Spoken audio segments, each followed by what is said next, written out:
Well, greetings and salutations, everybody. Welcome to the best damn movie-related show on the planet Earth, the John Campea Show, coming to you from right here on my YouTube channel. I am, of course, your host, John Campea, and it is an awesome honor and privilege, as it is every day, to have you, our international friends, gather around to talk about our favorite things in the world with us: movies, movie news, a little bit of television, a few other things here and there. And of course, it wouldn't be a great day unless that big warm blanket of Robert Meyer Burnett is wrapped around your shoulders. Robert, how you doing here today, sir? Wow, you know, John, as the sun is starting to come out here in Southern California, I don't think anybody needs a warm blanket anymore because summer is coming.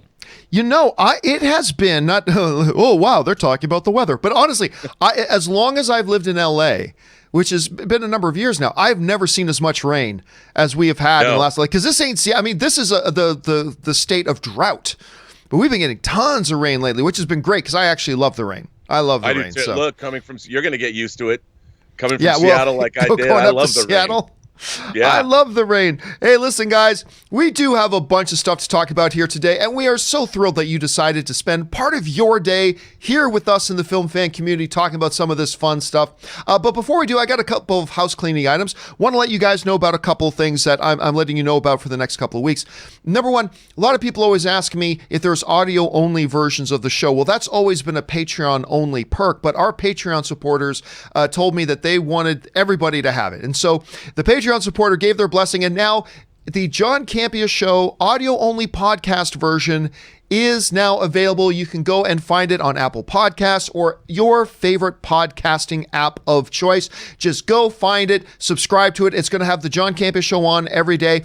Plus, we're going to start recording a couple of extra little bonus things that'll be for podcasts only. So if you have somebody who's into podcasts, you want something to listen to while you're out on your run, or you're at the gym, or you're driving to work, or you're at work, and maybe having a video open is a little too distracting while you're at work, the John Campea Audio Only podcast is now there. The other thing I want to keep you guys aware of for the next little while is that on top of all that, we have now created one place where you can go and get, first of all, see all the gear that I use and maybe get some if you want, and also see the John Campea Show merchandise. And that's simply at the website, thejohncampeashow.com/shop. So that's thejohncampeashow.com/shop. You can get a sense of all the different gear that I use to make the show, which you can see here. On top of all that, we also have some cool things that I like. Also, the John Campea Show merchandise. It's always been kind of a guessing game where you can find the stuff that you want to get. And of course, you can get the, our Sons of Filthy stuff. You can get the Campea Burnett 2020 t-shirt, whole bunch of different things that you guys can get and support proudly. So all that is over there at, again, thejohncampeashow.com/shop. So you guys can find that stuff there. Okay, guys. With that down, we do have a number of things to talk about here today, and we are going to go off the top with a couple of items here before we get to our main topics. And we're going to start off the top with this. One of my, everybody knows the earliest movie memory I have. The earliest movie memory I have is watching Star Wars as a child. And I don't have another memory till well after that. But Rob, oddly enough, easily in the next 5 movies that I remember, my earliest movie watching experiences that I can recall, at least at any rate, one of which is the Drew Barrymore film based on the Stephen King novel Firestarter. Firestarter is actually one of the earliest things. I think it was George C. Scott was in that with Drew Barrymore as well. Anyway, with as hot as Stephen King properties have been ever since it went on and made like hundreds and hundreds and hundreds of millions of dollars, Stephen King properties and adapting Stephen King properties have been all the rage. So it shouldn't come as any surprise that Universal and Blumhouse are talking about rebooting Firestarter. Now, they actually announced back in 2017 that they were going to do something like this, but it just instantly stalled and we never heard about it again. Well, now, according to the screenwriter Scott Teems, who was being asked about it, he just said this: "We just got a new director named Keith Thomas, and he made a great film called The Vigil coming up this year, and Universal and Blumhouse, they want to make Firestarter. It has always been an important project to them. I think we're making active steps towards that happening this year." So 2020. The industry shutdown notwithstanding, and that may change things, but right now, I'm really hopeful that this is going to happen this year. Rob, I just remember Firestarter as a kid freaking me the hell out. I don't think I've watched it again in like 20. I saw it maybe about 20 years ago again, just because, again, I love Jersey Scott. But, Rob, as a guy who is a big fan of Stephen King novels and all that kind of stuff, what do you think about the notion of them going back and doing a Firestarter reboot? Well, I actually read the entire hardcover of Firestarter waiting in line to see Empire Strikes Back. And it was like one of the last times I went to see Empire at the UA 150 theater. Now it's across from the Amazon headquarters. It was until they blew up my favorite theater. I love the idea. The Firestarter movie's okay. The book I thought was really pretty great. And at least I remember it as being pretty great. And I think this is this could be a franchise property. They could take this property a number of places. I think it's a really good idea. And I think, Blumhouse has been killing it with Invisible Man, and they're keeping their budgets down. And I could see them doing a stripped down version of Firestarter. They don't have to spend $100 million. If they did the Blumhouse model, Invisible Man was what, 8? I can see 7. Firestarter is going to probably be more around. What I love about Blumhouse is the $20 million is their high budget movies. That's like their Infinity War, like Glass, was 20 million. Wow. So it would be cool to see that. I'm stoked, dude. I bring it on. I think the thing you bring up there, the Blumhouse's involvement in this is one of the things that I really find intriguing, because when you look at something like Firestarter, look, you could look at it in one way as a movie that you could do on a $135 million budget. But at the same time, if you have a producer like Jason Blum who knows what they're doing, they could probably make this movie for about $13 million. Right. And here's the beautiful thing, when you make your movies for $13 million or $18 million or $7 million, you're almost guaranteed to be profitable.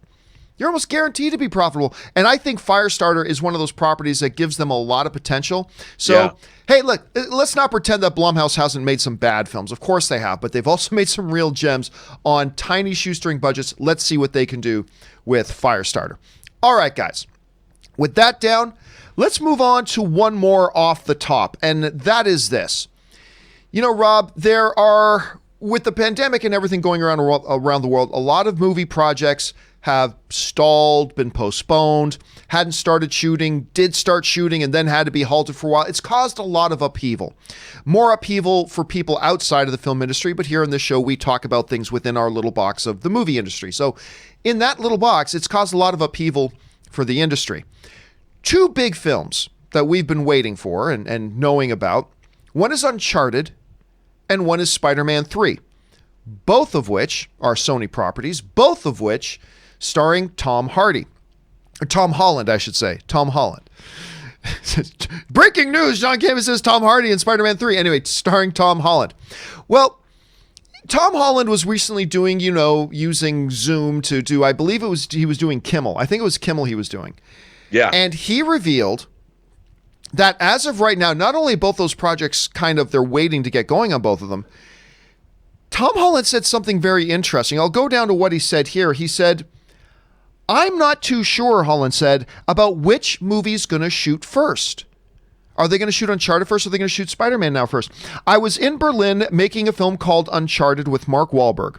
We were all ready to go. We went to set for day 1 of shooting, and then we got shut down and we got sent home. So whether we shoot that movie first or we shoot Spider-Man first, I'm not clear." So I find that very interesting because, general wisdom would say, well, if they were getting ready to shoot Uncharted and they were shooting Uncharted before Spider-Man 3, well, then that means you're going to shoot Uncharted first. But not necessarily. Remember, they were going to shoot that and then shoot Spider-Man 3, and they were going to be able to do both and everything's fine. There are so many other moving parts, though, Rob, with a cinematic universe film. Because Uncharted, it's not connected to anything else. You can put that out whenever you want. There are no other considerations you have to worry about.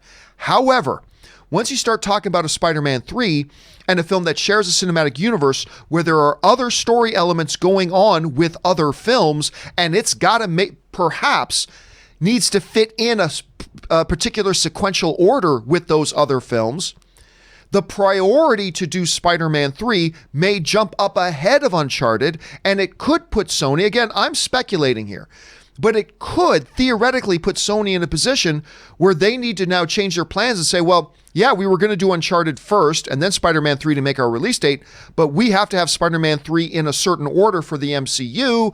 Therefore, we've now got to prioritize that. Rob, listen, there are no rules right now. There's no commonly understood and accepted rules in the current pandemic that we're living in. Everybody's making this up as they're going. But you look at this, do you think when they come out of this that the Sony's first priority is going to be to shoot Uncharted? Or do you think their first priority is going to be to move things around and shoot Spider-Man 3 first? What do you think is going to happen? That's a pretty good question. I mean, if they showed up on set for Uncharted, that means the movie is prepped, locked and loaded and ready to go. And pre-production is done. So if that's the case, they might continue on with that because, again, it's hard to prep a film and to get it all ready to go. And if all of that work had already been completed, I could see them going with Uncharted first, just because all that work is done. The crew is working. They really interrupted it at a time which wasn't not conducive in terms to the budget of the film.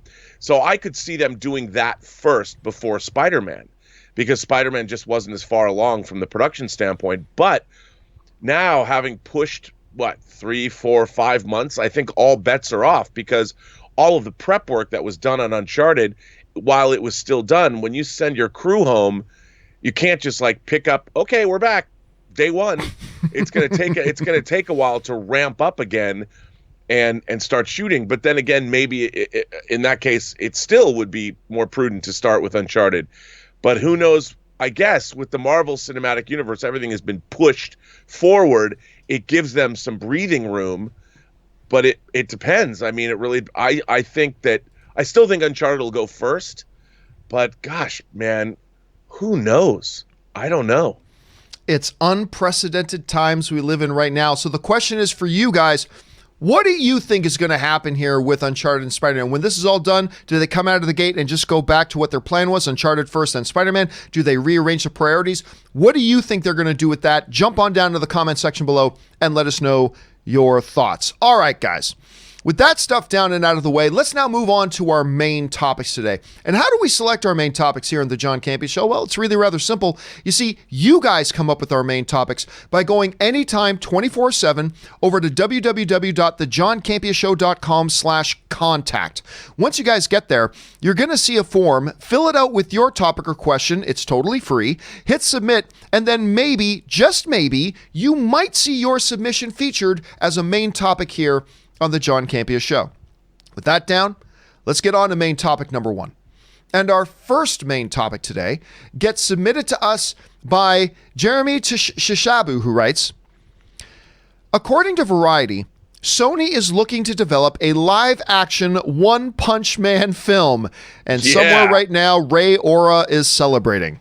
Venom writers Scott Rosenberg and Jeff Pinker are set to write the script, with Avi and Ari Arad of Arad Productions producing. Of course, they're the same guys who did Spider-Man Into the Spider-Verse.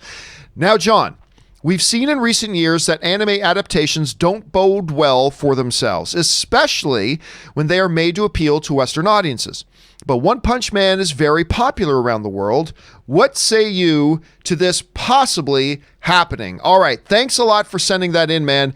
And yeah, One Punch Man, which I got introduced to because my brother-in-law, Ray, who does the graphics on this show, when he's working over here, he just put on the entire thing of it and watched all of it. So I got a sense of it. I'd heard of One Punch Man. I'd seen some YouTube videos of One Punch Man. But anyway, this is the official news that came out. This comes to us. This is from Joseph Krasinski, who writes, Scott Rosenberg and Jeff Pinker are set to write a live-action film adaptation of the worldwide hit Magna series One Punch Man for Sony Pictures. Avi Arad and Ari Arad of Arad Productions are producing the film, hugely popular in both Japan and around the world. One Punch Man follows the story of, I never pronounce this right, Saitama, a superhero who can defeat any opponent with a single punch, but seeks to find a worthy opponent after growing bored by a lack of challenges to his fight against evil. Now that comes from there. Listen, I don't know a lot about One Punch Man. I don't know a lot about anime in general. I've watched a bunch of it, but it's not really my thing in particular, but I've got some friends who love it. I sat and watched some of this stuff that Ray was watching, and I thought its core premise was fascinating. I thought the core premise was fascinating. And that core premise, Rob, is just basically this dude who is just so powerful. He's become, well, they never use the word in the show, but he's depressed.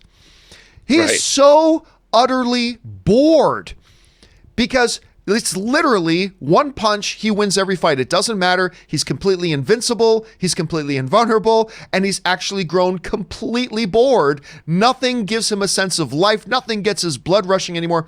And actually on that level, I find the core concept really, really fascinating.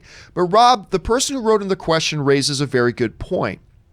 The North American audience has not responded well, generally speaking, to anime adaptations here. One Punch Man does have a pretty big global audience. I don't know, Rob, you hear about this news. Do you like it? How do you think it's going to do over here? What are your thoughts? Well, I like One Punch Man. It's a lot of fun to watch. I mean, the whole world it gives us. I mean, he has a cyborg sidekick. I mean, they're like roommates. He fights monsters. I think the problem that a lot of anime adaptations have when they are brought to the West is there is an inherent whimsy in Asian sci-fi and anime that we in the West we're not used to it. And so when you're adapting, and when I say whimsy, I mean, it's like Pacific Rim, giant monsters fighting giant robots. I mean, this is in my DNA from the time I was a little kid. So you give me a Pacific Rim, I'm Ghibli. I watch Pacific Rim now. I've seen it 100 times, and I get Ghibli every time I watch it. I love it. But there's a lot of people that just don't buy into it. They're like, come on, man, 300-foot tall robots can't exist. And One Punch Man is full of that kind of whimsy that we get in a lot of Japanese science fiction, especially like when you put battleships in space or trains in space like Matsumoto Leiji would do with Star Blazers or Galaxy Express 999. And I think if they try and take that out, and One Punch Man has that. I mean, think about it. A superhero with literally one punch can take out anyone. Like there's no, like what would you do? How would you make a Batman movie if Batman in one punch could take out any of his villains? You know, where's your story? And I think that the story that revolves around One Punch Man it has that kind of whimsy in it. And I just hope if they make the live action version that they don't westernize it too much, because then what makes it fun in the first place might get bled out of it by accident. And I see that happening a lot. And it's a hard thing to do. And I guess just because I've grown up with Japanese sci-fi, I love these kinds of things, that it frustrates me when they try and make them have too much of a westernized sensibility. I mean, can you imagine them trying to make, say, an American version of Howl's Moving Castle?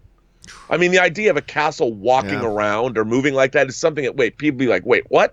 I mean, they could do it, but it's hard. It's a sensibility issue, and I think that's what frequently gets lost when they try and translate something from the East to the West. It's just a different thing.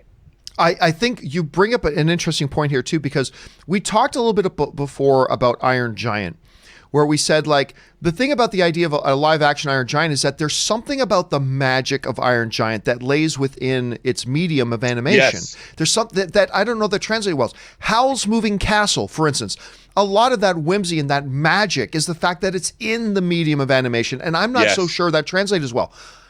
But One Punch Man with a deeper underlying kind of premise like that we talked about here. I think, listen, I'm not often one to jump up and say, yes, translate this anime into a live action. I think there's some potential here. But you're right. They're going to have to be very careful you do need to do some adaptation to fit it for the Western audience, but you got to make sure in doing that you don't touch the things that make it what it is. Yeah. I mean, one of the things I could see them doing is they do lean a lot. They lean heavily into like his everyday life. Like he's not rich, like he doesn't have money. So even though, and he's not considered a top tier hero, at least at first, and so he's got these problems that I could see them accentuating in a westernized version that could be pretty funny. It could be funny. It could be great, and it could be an utter disaster. We'll have to wait and see. Question here is, guys, what do you make of this whole thing about the possibility of a one-punch man? Do you think this is something that the average North American movie-going audience could maybe embrace? Do you think it's too far gone? Do you think it'll be a hit? What do you think? Jump down into the comment section below and let us know your thoughts. All right. With that down, let's move on to main topic number 2. And our second main topic today gets submitted to us by Sam Sprill, who writes, "Hey, John and Rob. Don't know if you've seen this, but the director of the Hunger Games trilogy, Francis Lawrence, is set to return to direct a prequel movie based on the novel with the Hunger Games universe. What do you guys think of this, plus the success of the original trilogy?" All right, thanks a lot for sending that in, man. And yeah, listen, ever since, Warner Brothers and Lionsgate kind of found themselves in the same kind of predicament, in that they had these incredibly popular IPs in Hunger Games and Harry Potter come to an end, and since then both have really been scrambling to see if they could find something to replace it. And ultimately, they've both just gone back to the same thing in prequel territory. Of course, we have in Warner Brothers the Fantastic Beasts, and now Lionsgate is talking about going back. Now, Rob, this dropped just as we were doing the John Campea Show yesterday. But so here's the official word on this from the Hollywood Reporter. The Hunger Games prequel film will focus on, I'll never pronounce this right, Coriolanus Snow, I just call him President Snow, at age 18. At age 18 years of age. Okay, so the question is, are they going to get a new actor, or are they going to de-age Donald Sutherland like they do Irishman style? All right, so here we go. At age 18 years before he would become the tyrannical president of Pan Am, young Carrera is handsome and charming. And though the Snow family has fallen on hard times, he sees a chance for a change in his fortunes when he is chosen to be a mentor for the 10th Hunger Games, only to have his elation dashed when he is assigned to mentor the girl tribute from impoverished District 12. Francis Lawrence, who helmed Catching Fire, Mockingjay Part 1, and Mockingjay Part 2, will return to the director's chair. This, of course, coming us from the Hollywood Reporter. And listen, I'll tell you what. There's a couple things that hit my mind when I read this. On the one hand, I think, yeah, this seems to make sense. Look, Hunger Games, whatever you think of Hunger Games, was an unmitigated success. It was a huge success. And the impact it had and the cultural footprint it made on pop culture was huge and undeniable. I mean, there's even this big famous picture of LeBron James in the locker room at halftime of one of his basketball games, sitting there with a Hunger Games book and reading Hunger Games. I mean, it had a huge impact. It's almost some guaranteed money, so it seems to make sense to maybe want to go back to that. At the same time, I got to say, Rob, by the time Mockingjay Part 2 happened, and listen, I'll tell you straight up, I like the Hunger Game movies. I like them. I wasn't a big fan of the final one, though. I got to say, I didn't like the final film, Mockingjay Part 2. By the time they got to the end of Mockingjay Part 2, I was ready to leave Pan Am. I was ready to leave. And again, going back to this notion of let's go backwards. Let's tell what happened before. It's just a motif I'm quite frankly tired of. And so while on the one hand, I totally see that this makes sense, I can totally see why Lionsgate would want to get into this thing. I could totally see why the author would want to do another one. Those were good days, man. Those were good days, the Hunger Game days for these guys. So I'm a little bit torn. This could be really good. It could be a little bit of a waste. I'm not really sure at this point. Rob, you hear about this, particularly bringing back the original producers, bringing back one of the directors of several of the films. What do you think about them going back and doing this? Well, I read the books, and I didn't like the book Mockingjay. So the movies that they split up, I thought they were kind of the weakest of the bunch. I really liked the first Hunger Games book, and I really liked the movie as well.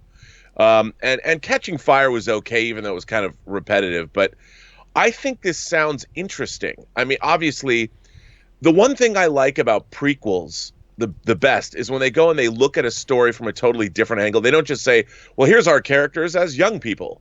When they're talking about the main character. But I love the fact that this goes back to look at Coriolanus Snow. I think what a great idea. I really giving us some insight into how did Panem become Panem, and how did Snow become such a dick? You know, like, why did he cry? I'm like, this kind of story appeals to me. And I think it's a really interesting way to go. I mean, obviously, look, these young adult, The Hunger Games is arguably, you've got Twilight, Harry Potter, and The Hunger Games. Those are kind of the Gone with the Wind of they're all three of them are major young adult franchises that worked. They worked as they were phenomenal book sales. They had phenomenal movies. And I can see, look, they're doing Fantastic Beasts now. I'm expecting where did vampires come from in the Twilight universe? I don't know, but where's that book? I'm sure it's on its way. And now we're getting The Hunger Games. And Francis Lawrence is a great director. I'm a huge fan of his. And I'm in, man. I'm excited. And I'm going to read the book. I pre-ordered that shit, son. I'm sure that you did. So here the question is, guys, what do you think about this? Now, you may not have been the biggest fan of Hunger Games. Maybe it wasn't a property that was for you. But thinking objectively for a second, do you think this is a smart move on the studio's part, or do you think this kind of reeks of desperation? I don't know. I'll be honest with you. I'm still a little bit torn on it. What do you guys think? Jump down into the comment section below and let us know your thoughts. All right, guys. With that down, let's move on to main topic number 3.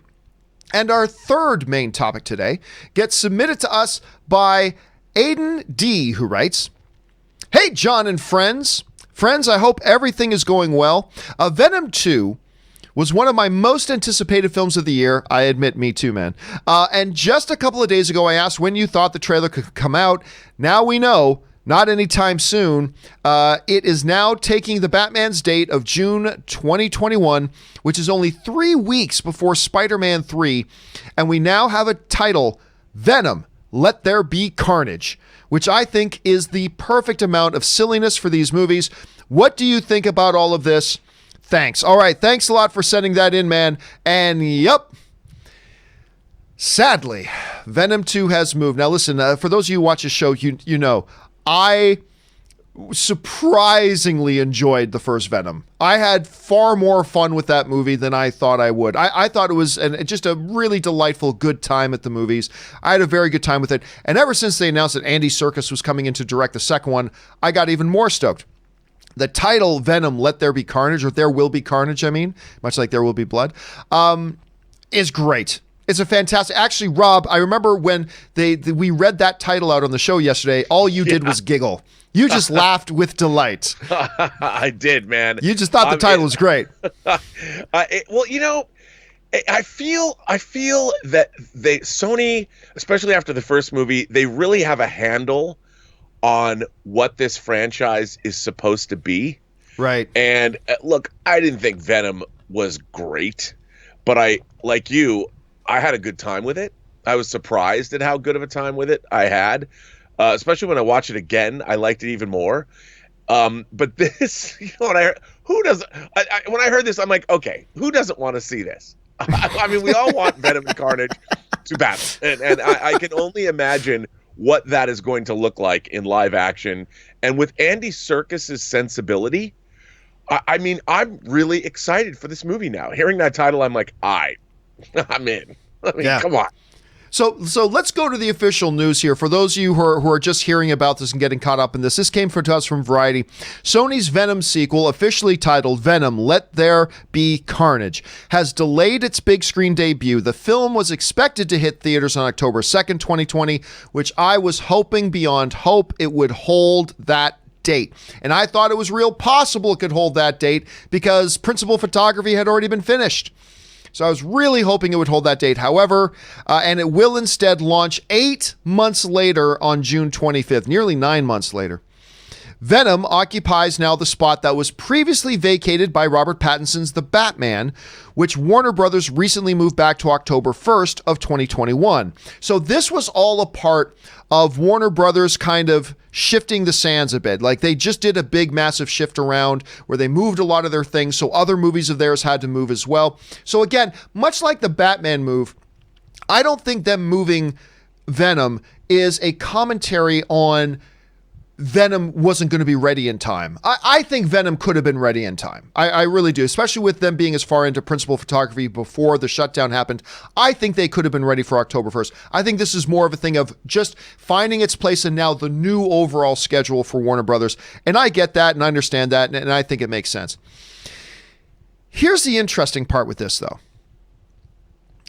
The move to late June of 2021 puts this movie just 3 weeks before what is currently scheduled as the Spider-Man 3 release date. Just 3 weeks. Now listen, to me this is not an issue or a matter of, you know, oh, you can't have two big films opening up 3 weeks apart from each other. Yes, you can. I think even 2 weeks. I think you can have two monster blockbuster films. I think if they're even just separated by 2 weeks, 1 week, not enough. 2 weeks, I think, is enough. 3 weeks is an eternity. I think 3 weeks space is plenty of space and plenty of time. So I don't think that's a problem. But it is interesting that Sony has their movie Venom, and then Sony has their movie Spider-Man 3, right now, at least, separated by just 3 weeks. There's some interesting possibilities here, Rob, that creep up. Oh, and by the way, I should mention this. So Tom Hardy got on Instagram. I don't know if you saw this, Rob. Tom Hardy got on Instagram, and he put up a post on Instagram that apparently somebody told him to take down because it was only up for just a little bit. Tom Hardy put this up on Instagram, which is, of course, Venom apparently eating Spider-Man. So I don't know if this was Tom Hardy making a commentary saying, I'm coming for you, Spider-Man, because Spider-Man's opening up 3 weeks later, but they're both Sony films, so whatever. Rob, there are some people speculating here. With the Morbius trailer that we got, there are some people speculating here, dude, that this could be an issue of Venom maybe leading into Spider-Man 3. Because remember, something that we would have thought unthinkable a while ago, that Morbius trailer had the Spider-Man mural on the wall, and then we saw Michael Keaton as Vulture. Not in his Vulture outfit, but he was in his prison outfit that we saw him at the end of the other Spider-Man movie. Yeah. That opens up, like, it doesn't necessarily mean anything, but it does open up a world of possibilities. And so between the moving of this date from now just 3 weeks apart from each other in 2021 to, Hardy putting up that image, which could mean anything. Let's just be clear. That could mean anything. It could mean anything at all. But it's got some people wondering about whether or not this is kind of a tie-in. The other option here, Rob, that I think a lot of people are talking about, and understandably so, is these movies are opening 3 weeks apart. One has already done his principal photography. One has not even started shooting yet. As a matter of fact, going back to the story we talked about earlier, Tom Hardy right now doesn't even know when they're going to shoot Spider-Man 3. So there's a prevailing thought as well that Sony isn't going to keep Spider-Man 3 on that release date in July of 2021, that it'll probably get pushed back further in the year.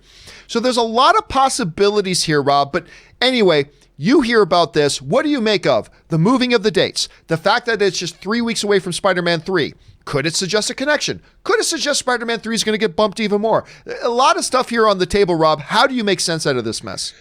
Well, I think, look, Spider-Man's going to get pushed no matter what. So I don't think it's going to make that release date. I think, like with all the other Marvel movies, it's going to probably get pushed again. Because remember, that Spider-Man movie's still tying into the MCU. It's not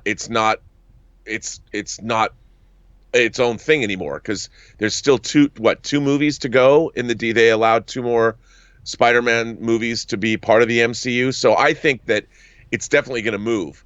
That said, I think absolutely they're going to be tied in together.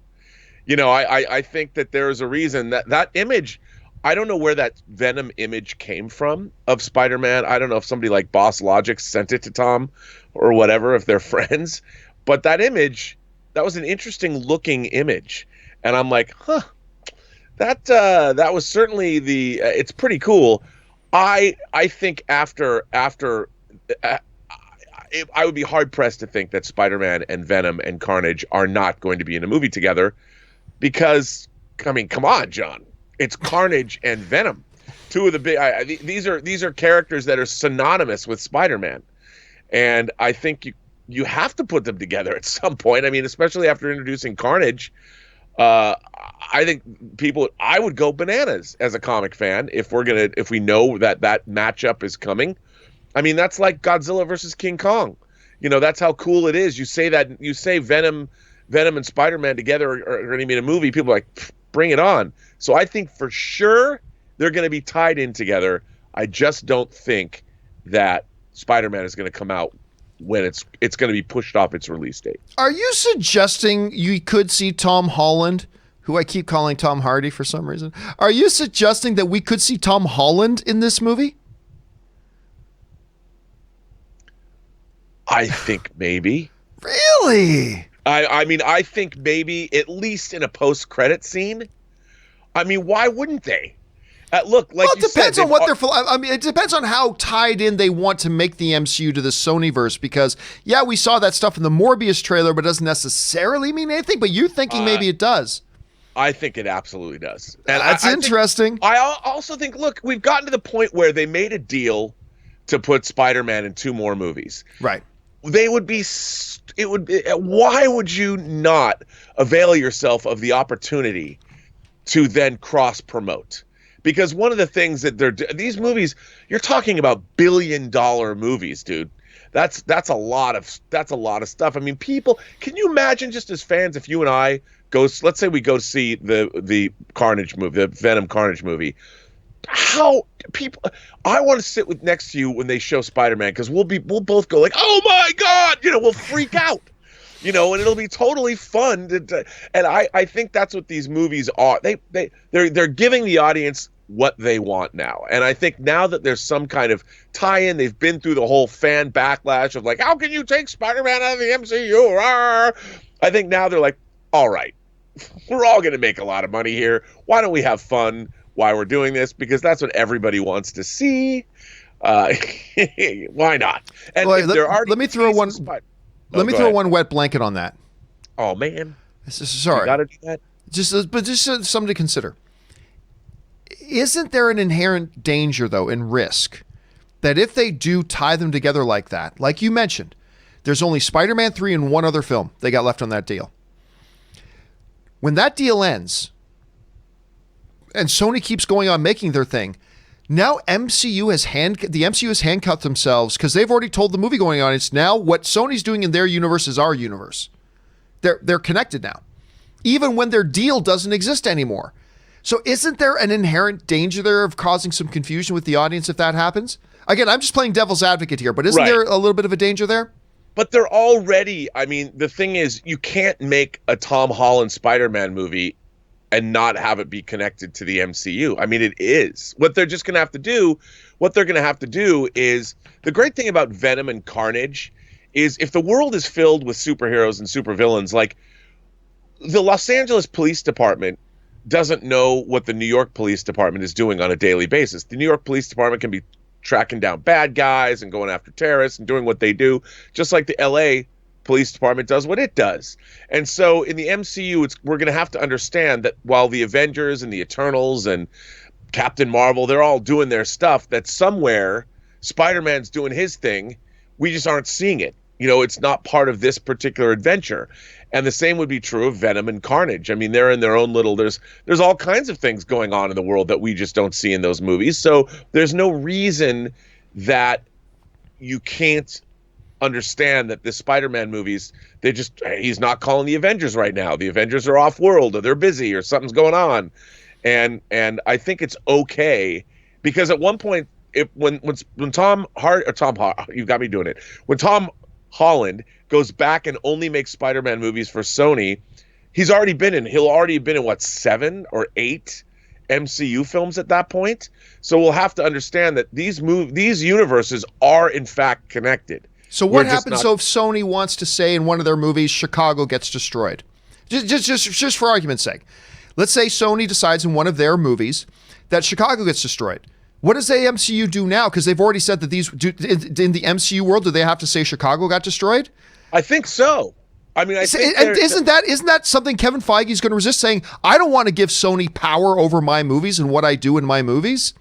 I mean, I don't know. I think it becomes complicated, but it is what everybody wants to see, and maybe they can figure out a way to do it, and it would be exciting if they do. But listen, guys, I wanted to know what you guys thought about that, so I made that the topic of today's question of the day. And the question of the day today that I put up on my Twitter, simply over at John Campea, I put this up just before the show started. Right now, almost 1,500 of you guys have responded, and I simply asked the question. Venom, There Will Be Carnage, just moved 3 weeks before Spider-Man 3 in 2021. Does this suggest the films may be connected? Does Sony not mind them being close together? Or will Sony move Spider-Man 3? Right, and it's fairly close. Right now, 43.7% of you guys are saying Sony will move Spider-Man 3. 30.1% of you are thinking they'll leave it there, but it doesn't mean anything because just 3 weeks is enough distance. And 26.1% of you, that's a big number, think that these films are indeed connected, which is an actual possibility here. So that's what you guys are saying right now. Question is for you guys. What do you think about that? Jump down into the comment section below and let us know your thoughts. All right. With that down, let's move on to our fourth main topic today. And our fourth main topic today gets submitted to us by Joseph Hoffman, who writes, Hi, John. Love the show. Thank you so much, Joseph. I appreciate that. It's keeping me from going insane. I was wondering, what are your thoughts on Scoob going to VOD in May? Thanks. Love the show. All right, Josh, thanks so much for sending that in, man. And yes, for those of you who have not heard, the movie Scoob, a movie that probably never should have been made in the first place, but has followed in the footsteps of Trolls World Tour and Artemis Fowl, and is now going to be released directly to VOD.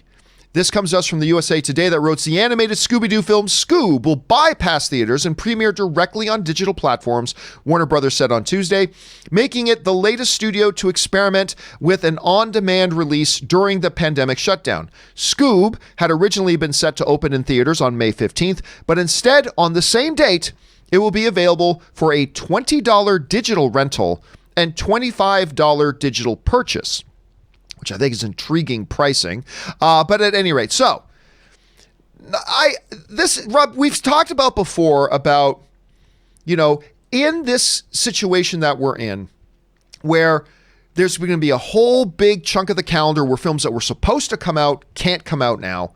And there's just simply not going to be room for everybody to have all their release dates reassessed because there's other films that are supposed to come out in 2021 and 2022, whatever, and there's just not going to be room for everybody. So what have we seen happen? Some throwawayable movies have moved to VOD. We had Disney took a look at their Artemis Fowl movie, realized nobody likes the trailers, nobody's buzzing about it, this film's going to flop. All right, we'll put it straight to VOD. We have talked about the Scoob movie, and I thought there's simply, I think it was Family Guy where they looked at a mutated parrot and the mutated parrot would just say, Polly shouldn't be. That's always been my thought about this Scoob movie. I just think it looks stupid. Don't get me wrong. I don't hate Scooby-Doo. I just thought this one looked particularly bad and particularly stupid. So, I haven't heard anybody buzzing about it, but that's just me. That's just my own perception and my own taste on that. If you have, that's great. Just for me, I haven't seen any purpose for its existence. So apparently they also looked at the release schedule. They also looked at their current situation. They released, you know what? We've got a release date. We might as well just put this damn thing out when we can. And they're going to put it on a digital. Now, an interesting thing to me here is $20 to rent it and $25 to, like, you're only going to save people $5 for renting it? Really? That's all you're going to save people? $5? to rent it instead of buying it, which I think to me is clearly their little way of going, we're going to make people think, well, we might as well spend the extra $5 and get it for 25. Whatever. It is what it is.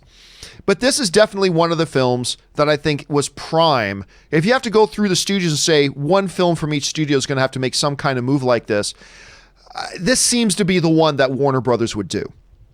And by the way, the reports will say that Warner Brothers, unlike Universal with Trolls, Warner Brothers has been in discussions with the theater owners for a number of weeks about Scoob and planning to make this move, so they didn't blindside the movie theaters with this like Universal did with Trolls World Tour. So Rob, I mean, to me, this looks like a stupid, dumb movie that shouldn't even exist in the first place. Others may have been looking forward to it, though. Do you think it makes sense, like I do, that it makes sense that this is the movie that Warner Brothers would pull? Is this a good move for them? What do you think about them staying on their original release date as it is? What do you think of the price point? Lots of stuff to think about here. What do you make of this? Whoa, that is a lot to think about. Well, first of all, I think this is the kind of movie to move over to VOD. I mean, if they're going to do that, I don't know how well this movie would do in cinemas. But again, it could have been a huge family hit. You never know. I mean, these movies, if there's a charm to them and they're fun and kids like them, they could have made a lot of money. But yeah, that said, the price point seems, well, pricey for family audiences. The whole point is to try and get people to move.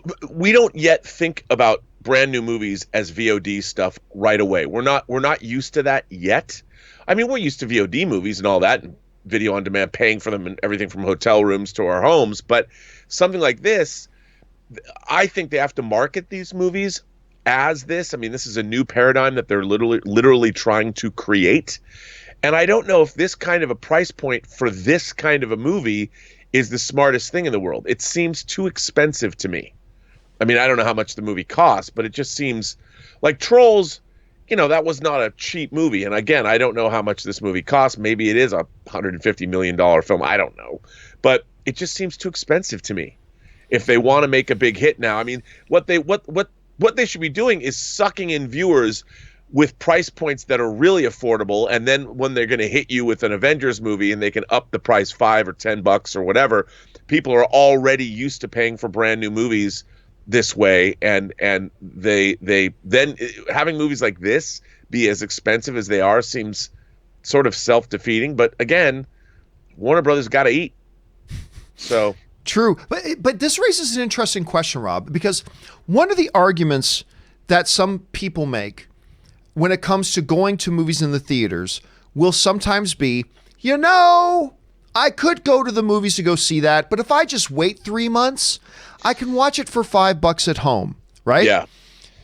Well, the thing is, you're getting something for paying the $15 for a movie ticket. You're getting a night out. You're getting the actual theater experience, which is the way movies are meant to be seen. You're seeing it on the big screen with the big sound. You're going out with, one of your buddies or your significant other, whatever. You're getting that full experience.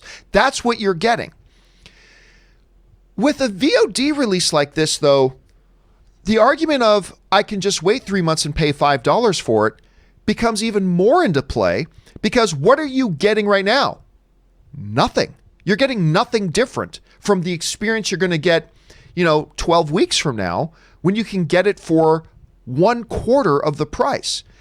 And all you're getting is the exact same watching it at home experience in your living room and your little TV and blah, blah. There's no difference in the experience. At least with the theater going experience, you're getting the theater going experience with home. So yeah, these price points, I just don't know. But then again, the argument can be made, I suppose, to go against my own argument of, unless you charge more, you can't get the money that you need to get and all that kind of stuff, which is going back to the whole problem we've been talking about for months about this. So it's an intriguing situation. It's going to be, but again, there's no playbook right now, right? We're in this pandemic lockdown. There's no pre-written playbook about how to properly navigate this. And I think every studio is just trying to figure it out.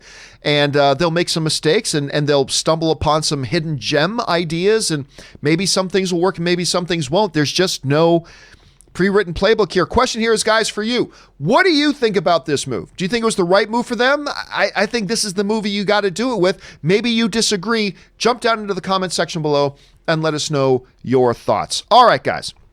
With that down, let's move on to our fifth and final main topic today. And our fifth and final main topic today gets submitted to us by Parker Sheldon, who writes, "Hey, John." Well, hello there, Parker.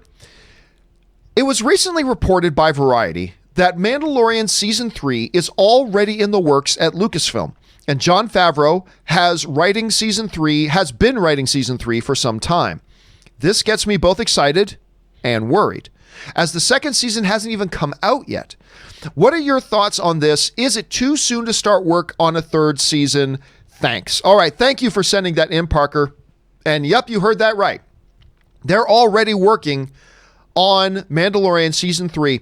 This isn't from Billy Bob Gus Bob's, gas station movie reviews.fart website. This is actual real news. They're actually working on Mandalorian Season 3. This comes to us from Variety. And Variety writes, and I'm not quite sure why I disappeared there. Variety writes, "Jon Favreau has been writing Season 3 for a while, and Jon Favreau's been writing Season 3 for a while, and that the art department, led by Lucasfilm Vice President and Executive Creator Director Doug Chiang, has been creating concepts for Season 3 for the past few weeks. We've just started pre-production and are looking into further adventures for The Mandalorian in Season 3, revealed one source. In addition, another source with knowledge of the situation confirmed that the production design department began work on Season 3 on April 20th, pointing to the fact that the department requires such a huge lead time to explain why the gears have started grinding early on." And that comes to us again from Variety. So, yeah, they're moving forward on this. And he's right.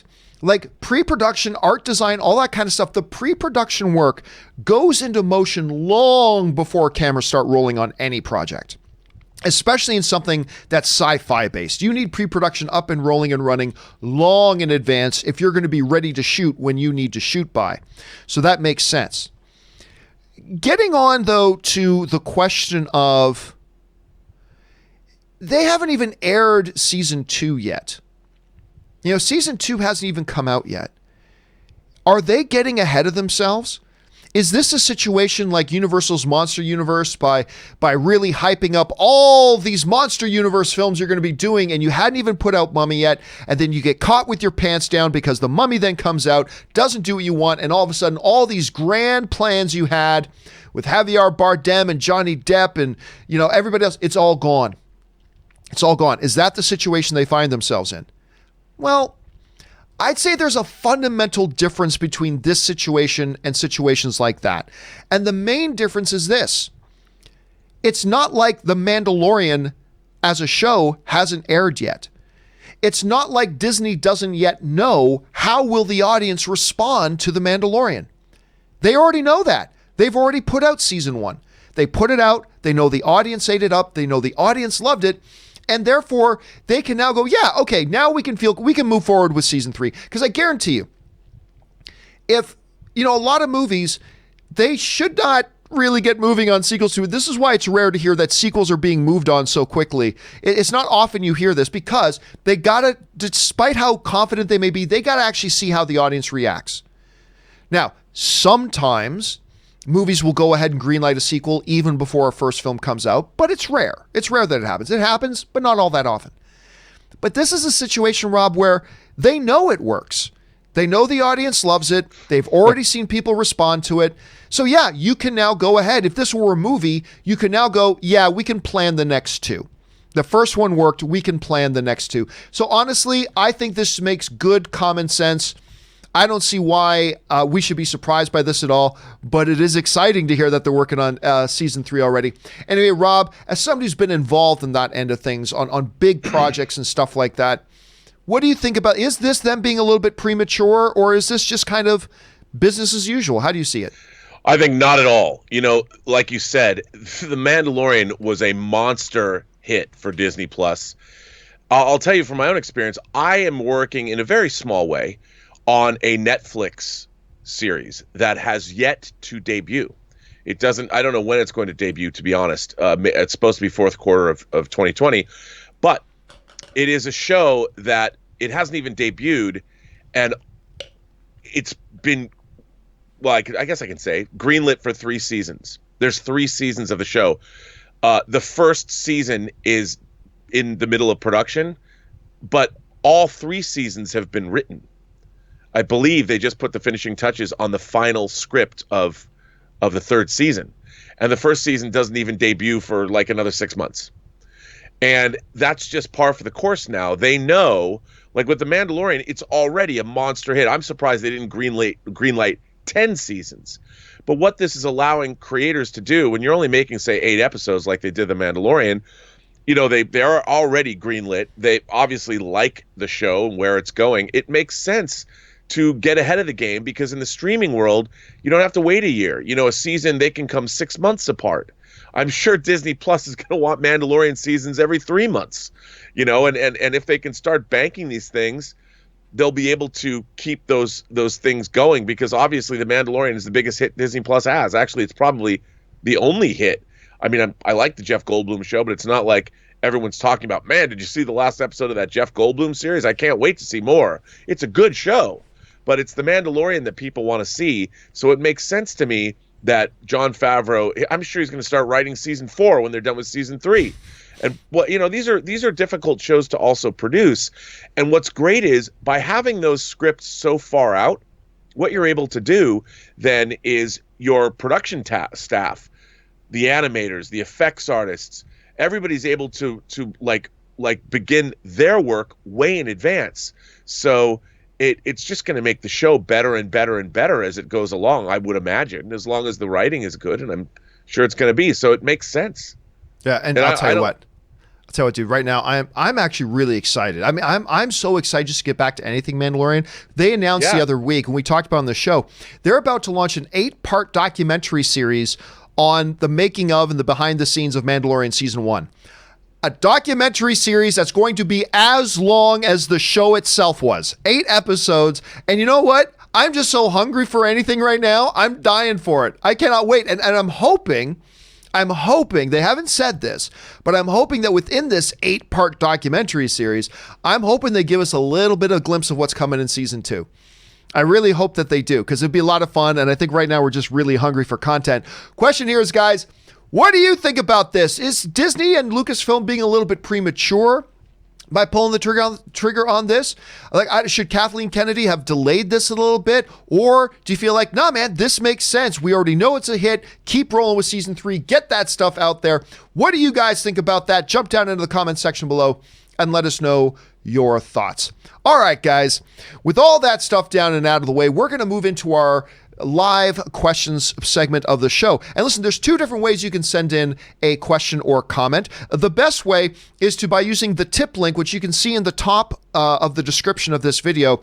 It's simply at streamelements.com/movieblogtv/tip. You can use that to send it in, or if you prefer, you can just use the super chat feature here on YouTube to do that. Now, before we get to that though, as we do every day, Robert and I are going to just take a quick break here for a couple of minutes, rest the vocal cords, stretch the legs. I got to go refill my Zevia. By the way, big news, Rob.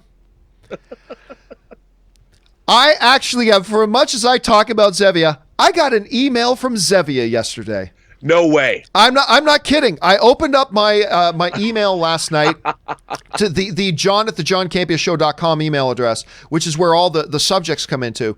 I look up there and it's like an email address from Zevia. I'm like, what is this? And one of the guys over at Zevia saw the show, heard that we were talking about Zevia, and they're gonna send me a little something, which I was very grateful for, because you know I drink like 2 Zevias a day. But I go down and I tell my wife, I'm all excited. My wife is a little more hard to please than I am. I'm easy to please. My wife's a little more easier to please. She goes, why aren't they sponsoring you for all this stuff, for all the publicity you give their Zevia? I said, I don't know, honey. I'll bring it up with them, I suppose. But yeah, the guys from Zevia wrote. So I need to go down and get myself another Zevia, guys. So if you will hang tight with us, don't go anywhere. Rob and I will be right back. We'll see you in just a minute.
And we are back. Thank you so much for your patience and indulgence as we took a little bit of a break there. I went down, just in case you missed it, to refill my cup with some delicious Zevia Cola. Zevia. Make your teeth sparkle. That's not their official log line. I'm just getting in the practice, hoping that they'll become a sponsor of the show. But honestly, I love this stuff. Okay, let's move on to your live questions here, guys. As I just realized that I have not prepared the live questions. Just realize that. There's 1,000 things I need to do at the beginning of the show to get the show ready to go, and I totally forgot to get it all set. Hold on a second. Yep. Man, I don't know why I didn't have this ready to go. Wow. Okay, here we go. All right, I think we're ready to go now. All right, let's now dive into it. John, you're so professional. I know. That's the glory of live streams, guys. I can't edit it. All right. Mr. TJ Lynn writes, confession. As I turn off my air conditioner. See, so pro here. Confession. The first R-rated film I snuck into was this 1996 Hong Kong exploitation slasher film called Ebola Syndrome. Me and a friend were 15 at the time, but looked old enough to buy the ticket. We were just two horny kids, LOL. Listen, I have no idea what Ebola Syndrome is, Rob. I have no idea what that is, but I want to see it just because it's called Ebola Syndrome. I'm going to give a 10% chance that you own the Blu-ray. Well, I don't. Okay, it's a good thing I set the number low then. It's a good thing I set the number low. But you put it on my radar now, TJ. Ebola Syndrome. All right, Patrick writes, one of two. Hey, John. Just to clarify about the age rating for Good Boys yesterday, FSK equals voluntary self-regulation. And no, if something is rated FSK 12, it means kids can watch it at the age of 12 without an adult. In fact, kids from 6 to 11 can also watch FSK 12. So, we'll keep on with part two of this thing. Movies when accompanied by an adult. I guess we in Switzerland rate films more for based violence, blood, than swearing and sexual jokes. The film is comedic take on kids doing what kids do at that age anyway, in my humble opinion. Interesting, though. Yeah, so Patrick wrote in yesterday asking about, why is Good Boys rated R in North America? And listen, you know me. I love the filthy. Bring on the filthy. I love filthy in my movies. Good Boys was an R-rated film. I mean, it was an R-rated film. And remember, the thing I think people forget about, Rob, is that the ratings by the MPA are meant as guidelines for parents. So parents are aware about what may be in these films, right? They're not laws, they're guidelines. Now, theaters enact those suggestions a certain way because that's how they choose to do it. But really, the bottom line meaning for these things are meant as guidelines for parents. And if I was a parent, yeah, to me, and I want to know, if my kid's asking me, my 10-year-old kid, can I go with Bobby to go see Good Boys? Good Boys? About a bunch of little kids in school? Sure thing. Like me as a parent, I want to know. I just want that guy and say, hey, this is an R-rated film, just so you know, to give me a sense about what I want my kid to watch or not. So, but it is different because they pointed out yesterday, Rob, that in different countries, the rating systems are different. Do you think it's good that country by country do that? Or do you think that maybe there should be one standard thing across the globe? How would you handle that? Well, no, because, there are so many different cultures around the world and different. I mean, I'm always surprised. Like, I remember watching My Life as a Dog, and there's one of my favorite movies, Lasse Hallström's film, where there's some interesting coming of age material for a young boy who sort of has he's aware of adult behavior. Younger than I thought a kid should be in a movie, and I was surprised by that. But in Sweden, it was okay. So there are definitely, especially when you go into Middle Eastern countries or Islamic countries, the things that are tolerated are very different than here. And I think that you got to be mindful of that. So what do you think about Good Boys, though? Do you agree with me that that's an R-rated film, or I don't know, maybe do you think it's pretty R-rated, dude? I mean, yeah, but nobody gets blown up. So I think while the humor is definitely bawdy humor, I think it's also very funny. So yeah. Oh, I thought it was hilarious. I thought it was really funny, dude. It's not a great movie. It's not a great No. movie, but it's very funny. It's very very, funny. very funny. All right, Yeah. let's move on here. Initial D's writes, I know you love Insomnia, Christopher Nolan directed movie. I love Insomnia, as a matter of fact. But did you know he didn't write it? I think I remember that. Yeah, it's one of the few Christopher Nolan films he wasn't involved in the writing of it. Also, have you seen Following? That's another Christopher Nolan film, lesser known film. It was before Memento and is actually one of my favorite of Nolan's. That's my quarantine recommendation, fellow Campionites. Yeah, I liked Following. It's about this writer who kind of becomes a weird stalker of strangers to get inspiration for his writing. Anyway, it's a nice one. Actually, and his own brother is in. I think John Nolan is actually in that film. So, Rob, did you ever get a chance to see Following? Well, John. Oh, here we go. There's a movie that I do own on Blu-ray. I'm a big fan of Following, and you can really see the emergence of a world-class filmmaker in that movie. And I think it's compelling and interesting, and I really like it. And like you, I too have a great love of Insomnia. You know, watching Nolan's development as a filmmaker is quite exciting. Going back in Memento and following Memento and then Insomnia, I think. And those three movies, I mean, it's exciting to watch a talent emerge. Yeah, I agree. All right, next up, Initial D's writes, John, have you seen Existence? Yeah, I have, long time ago. There's a Cronenberg film with Jude Law and Jennifer Jason Leigh, another one of my favorites. I think it was ahead of its time. It's Cronenberg weird, so if you like that kind of stuff, I recommended it to everyone. Rob, I know you own it. Yeah, listen, and as far as Cronenberg goes, it's actually not one of his strangest films. No. To be honest, it's actually a little bit more for the average film going on. It's probably one of his more palatable ones, as a matter of fact. But Rob, you own it. Your thoughts on the movie? Well, I'm a huge Cronenberg fan, and he is, John, a good Canadian kid. Yes, he is. And I think I like Existence. I mean, what's really interesting dealing with virtual reality and gaming, I mean, the movie it seemed maybe a little futuristic back when it came out 20 years ago, but it's become even more relevant, I think, today.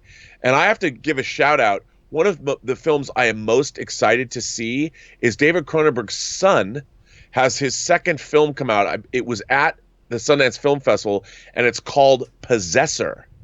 I am dying to see Possessor. And there's no trailer out for it yet, but apparently it's about some assassin who takes over people's bodies and then kills people when they're in the bodies. But apparently it's so incredibly violent. And Brandon Cronenberg made a movie called Antiviral, his first film that was bonkers and weird, which I also own on Blu-ray. I'm a Cronenberg family fiend, so anything they do. And you know what? I don't know why, but Existence keeps getting talked about. It's like one of those things. Like in the last week, people have mentioned it to me like 5 or 6 times. I think it's time for an Existence rewatch. Maybe that's one you can watch with. Maybe it's one you can watch with Elizabeth. I know, right? Yeah. For your Weiner show. All right, next up, Initial D's also writes, I see you remember Top Secret. Yes, yeah, I love Top Secret with Val Kilmer, but I always freeze on the name of the movie. I don't know why. But anyway, I see you remember Top Secret yesterday. Another recommendation for those that like Naked Gun type spoof movies. It's laugh out loud funny to me. The gags get me every single time. Val Kilmer is great, and so is everyone else, in my opinion. It is it's a spoof movie that embodied the good era of spoof movies. Because not to sound like one of these, get off my lawn, nothing's as good today as it was before. I'm actually not lying. I think almost everything today is better than it was before, except spoof movies. The last decade or so, spoof movies suck ass. I mean, they just suck now. I mean, action's gotten better. Comic book movies have gotten better. Everything's better, except spoof movies suck. Nobody knows how to do good spoof movies anymore. Go back and watch Top Secret. Go back and watch Hot Shots Part 2. Go back and watch Airplane. Go back and watch real spoof movies that were done great. But yeah, Rob, we've talked a lot about Top Secret. To me, that's one of my favorites, especially. So good. Shop at Macy's and love me tonight. I love and Val Kilmer's so great. Anyway, Captain Hook writes, John, I thank you for for your show, Hook 1991, the warmth and compassion it deserves, or for showing Hook 1991, the warmth and compassion that it deserves. And Rob, well, I know a certain crocodile that loves Korean food and does not like car racing, if you know my meaning. LOL. Just kidding. Love you guys. Thanks for everything. Keep safe. And that's a movie that Rob and I will often debate about, is of course the Steven Spielberg, Robin Williams masterpiece, known as Hook. Bangarang, my friends, bangarang. But it's one of the movies I really find charming and I adore. Rob really does not like this movie. But I'm curious, Rob, when's the last time you watched Hook? I've seen it twice. And okay. I've seen it twice, and I haven't watched it in 20 years. And, that's not long enough. I wish I hadn't watched it. That's not long enough. I found the movie, it's beautifully made because it's a Spielberg film. I just found it insufferable. All the kids, there's only one other movie that bothers me as much as Hook, and that's The Goonies. A movie that I think should be burned and erased. You don't like that movie. I forgot that. Oh my God, I hate the movie. I hate The Goonies. That's why all films are subjective, my friends. That's why all films are subjective. All right. 50 Shades of Geek writes, Batman to Uncharted, move or you will be moved. Yeah, I have a feeling you can't open these films 1 week apart. I think one of them will move. But listen, do not underestimate the possibility that Warner Brothers moves Batman, because Warner Brothers has shown they have a track record that they're very flexible with their release dates. And like Warner Brothers has always shown that they don't have to buy into the fake BS of, no, we're a big movie, we're not. No. Warner Brothers is about what's smart. And Warner Brothers has always shown that they're very flexible with the release dates. You know what? If we think we can do just as well on another date and we can get some advantages, it's not a pride thing. It's not an ego thing. It's not a who's got the biggest dick thing. We think this is a smart move. We're going to make a move. And so they don't buy into the machismo part of it. So I'm just saying, I don't think Batman will move now. I'm just saying, don't be surprised if Batman moves just because Warner Brothers is about being smart. And I think that can work in their favor. The Nerd Errant writes, I sing of the glorious Delta Knights, the live in Europe. They live in Europe somewhere with Archimedes. They eat their Wheaties and look really good in fake hair. Mystery Science Theater 3000, Quest of the Delta Knights. I never did see that one. I've seen a number of Mystery Science 3000. I did not see that one. Rob, have you? Dude, I've got such a problem with Mystery Science Theater 3000. Really? I've seen them all, and I have seen that, but they make fun of movies that I like Danger Diabolic, This Island Earth, Star Crash, John. They did Star Crash, and I'm like, nobody can ever watch those movies again without thinking about Mystery Science Theater 3000. And I don't like that, John. I don't like that at all. What's your favorite one that they've done? The one with, it's not, is it Mitchell? Mitchell, I think it's called Mitchell. That's probably my favorite one. What was that one about? Well, it's this just horrible, it's kind of a crime thriller. The movie's just god awful. Let me check and see if it is in fact Mitchell. I think it's called Mitchell. Science. Let's see. Yeah, it is Mitchell. Everybody should watch this episode of Mystery Science Theater 3000 because Mitchell. It stars Joe Don Baker, and Linda Evans is in it, and he hunts drug traffickers and falls for a call girl. And there's a trailer. You just gotta. I mean, look. As much as I can say, Mystery Science Theater, when they do movies I like, I object to it. But they are admittedly so funny and so witty, and the writing on those things is so great. And I do love the Satellite of Love conceit and all that. But when they do a movie that I have no dog in the hunt, like Mitchell, dude, I mean, it borders on genius. My favorite one of theirs was the one they did for Starship Troopers. The one they did for Starship Troopers is so freaking funny. I just love that one. All right, let's keep moving here, guys. Where was that? That was Nerd Errant. What's next? Nerd Errant again writes in. Film recommendation, Renaissance Man, 1994. Danny DeVito ends up teaching Shakespeare to soldiers at an army base. Also features Cliff Robertson, Mark Wahlberg, James Remar, and Gregory Hines. And actually, Rob, directed by Penny Marshall, the late, great Penny Marshall, who was... a fabulous director, and everybody always forgot about her work. So yeah, Renaissance Man was a good one. Do you own Renaissance Man? I'm just wondering.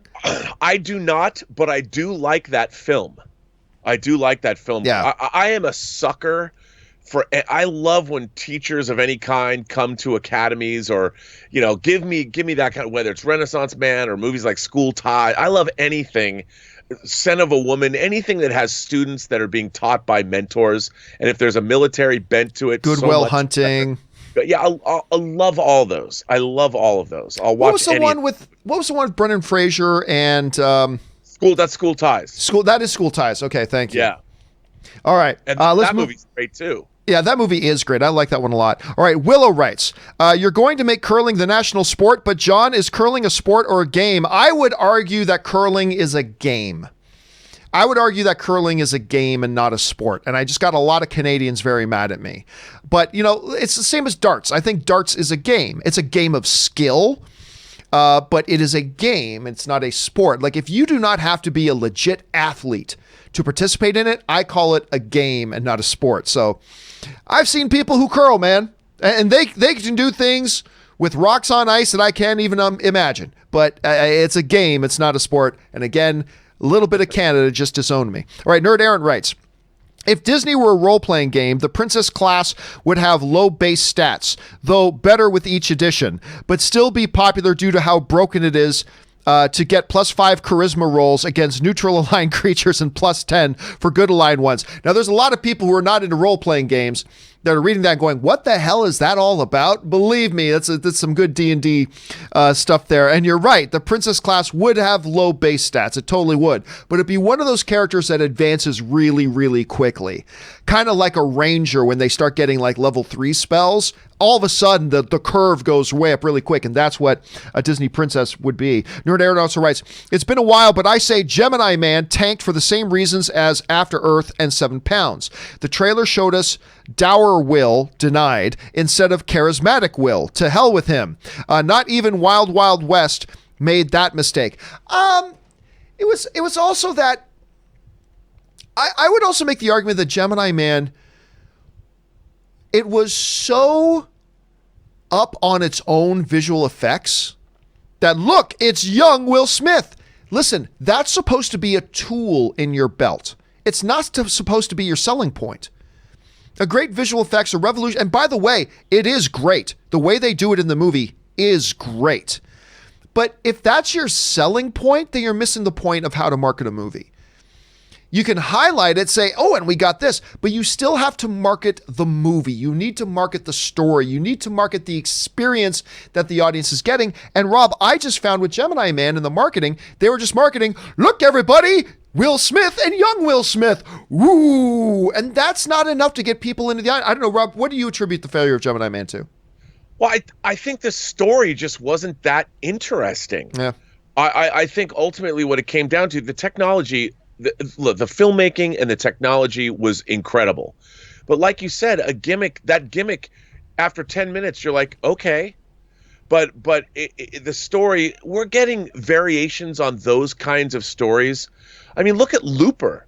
Looper showed you had Joseph Gordon-Levitt playing a young Bruce Willis, and they didn't have to have that technology. There's a little bit of prosthetics involved, but I thought Looper as a story was more interesting. Oh, yeah. And it's like that was what was so disappointing to me. I'm a huge Ang Lee fan, and I wanted that movie to be mind-blowing, but and while the action scenes are cool and they're really well done, it's like, well, okay. To me, action scenes and special effects, they're not enough of a selling point anymore. Yeah, they're meant to be there to serve the story, not become the story. And I think that was part of the reason with Gemini. That's very well put. That's very well put. All right, next one up. Nerd Aaron also writes, Deep Space Nine was criticized back in its day. Fans were crying betrayal at episodes like The Pale Moonlight. Same with Star Trek VI, by the way. Fans today give them a pass, I think, because those shows were always around for them.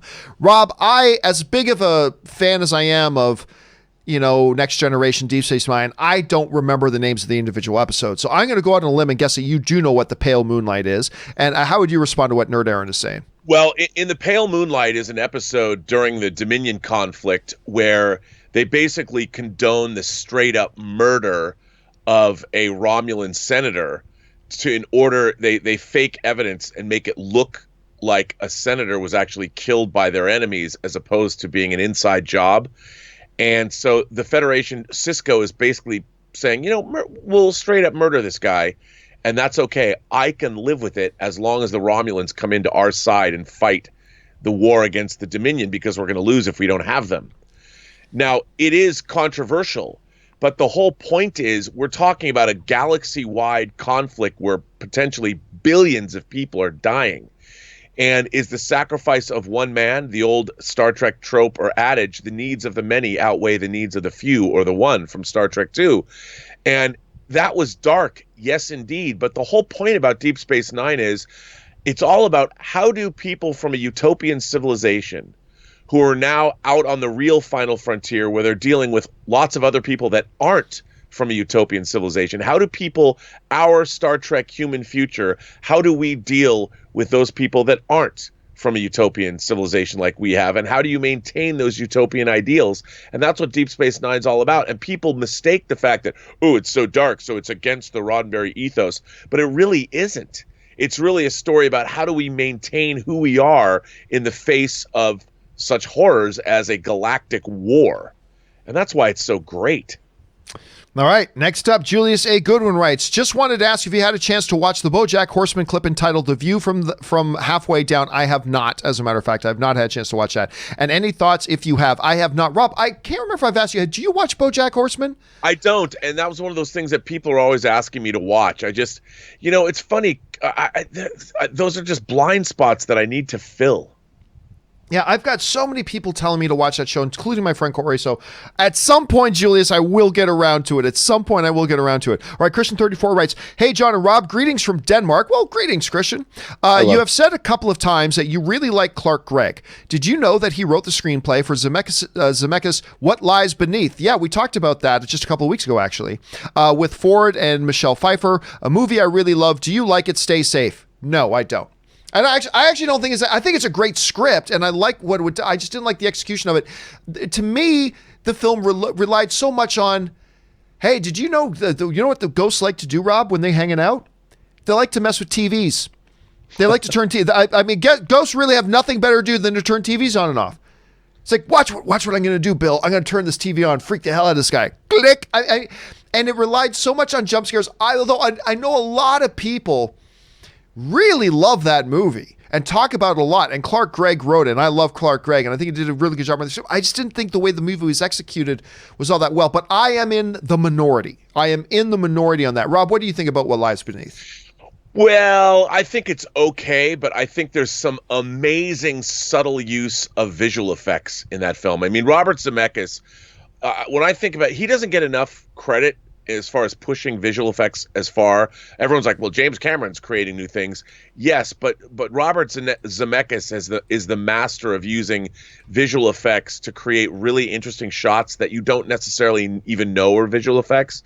So I think What Lies Beneath has a lot of that, and you've got Michelle Pfeiffer. Well, yes. I mean, if always having Michelle Pfeiffer and Harrison Ford is always a good thing. So I will watch her in anything. Oh, I'm with you. By the way, guys, always got to tell you, go and watch Stardust. Okay, next one up. Anonymous writes, the NFL is considering maybe having games played without fans, and so they have reached the Cincinnati... That's great. Okay, for those listening to the podcast, I should finish reading it. The NFL is considering maybe having games played without fans, and so they have reached out to the Cincinnati Bengals for advice. By the way, the Cincinnati Bengals are my brother-in-law, Ray.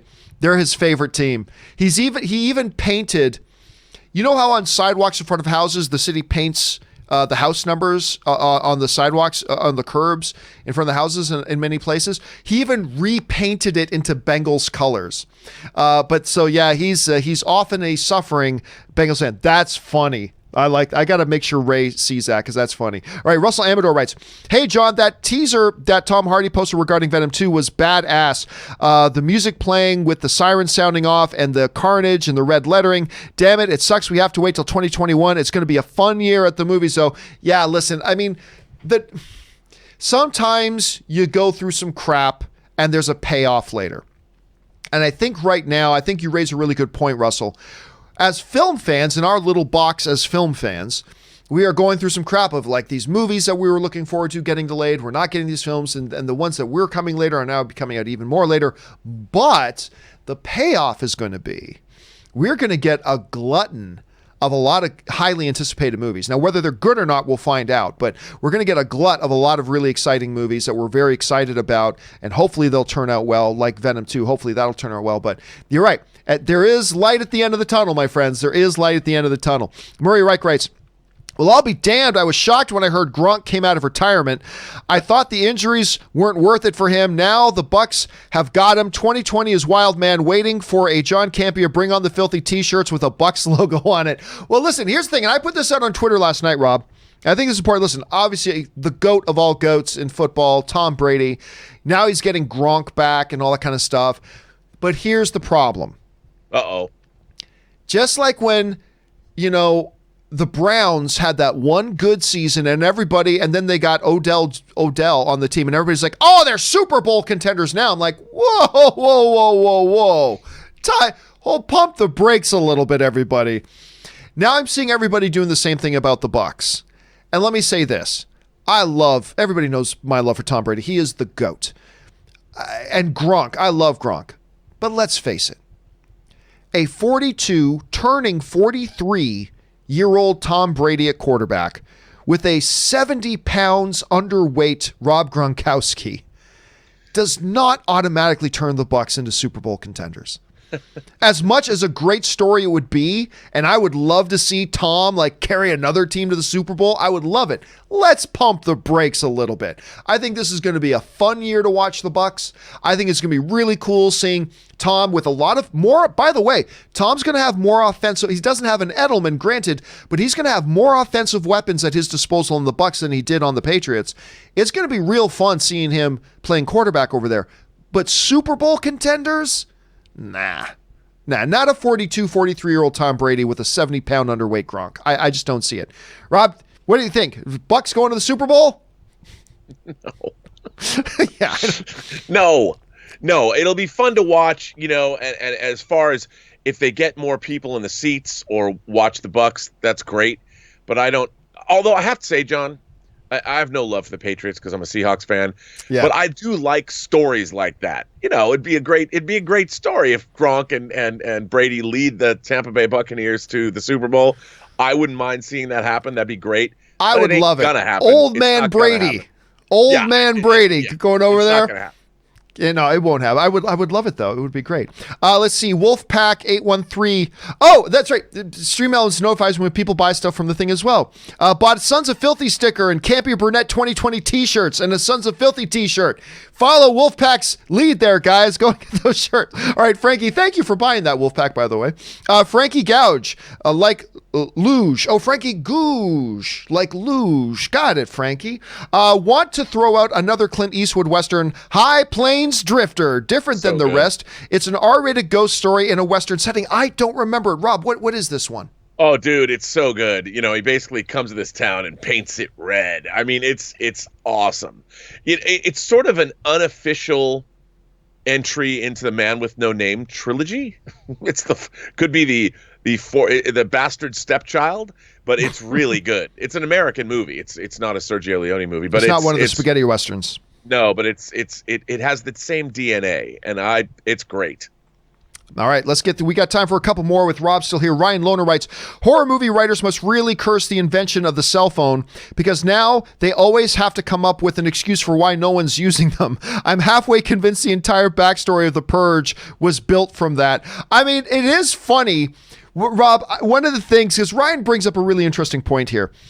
when I often go back and watch like some older films, quite often the cell phone itself becomes a sticking point in my mind. Because I'm like, wow, this particular huge plot element of this movie today would have been easily fixed because everybody carried cell phones.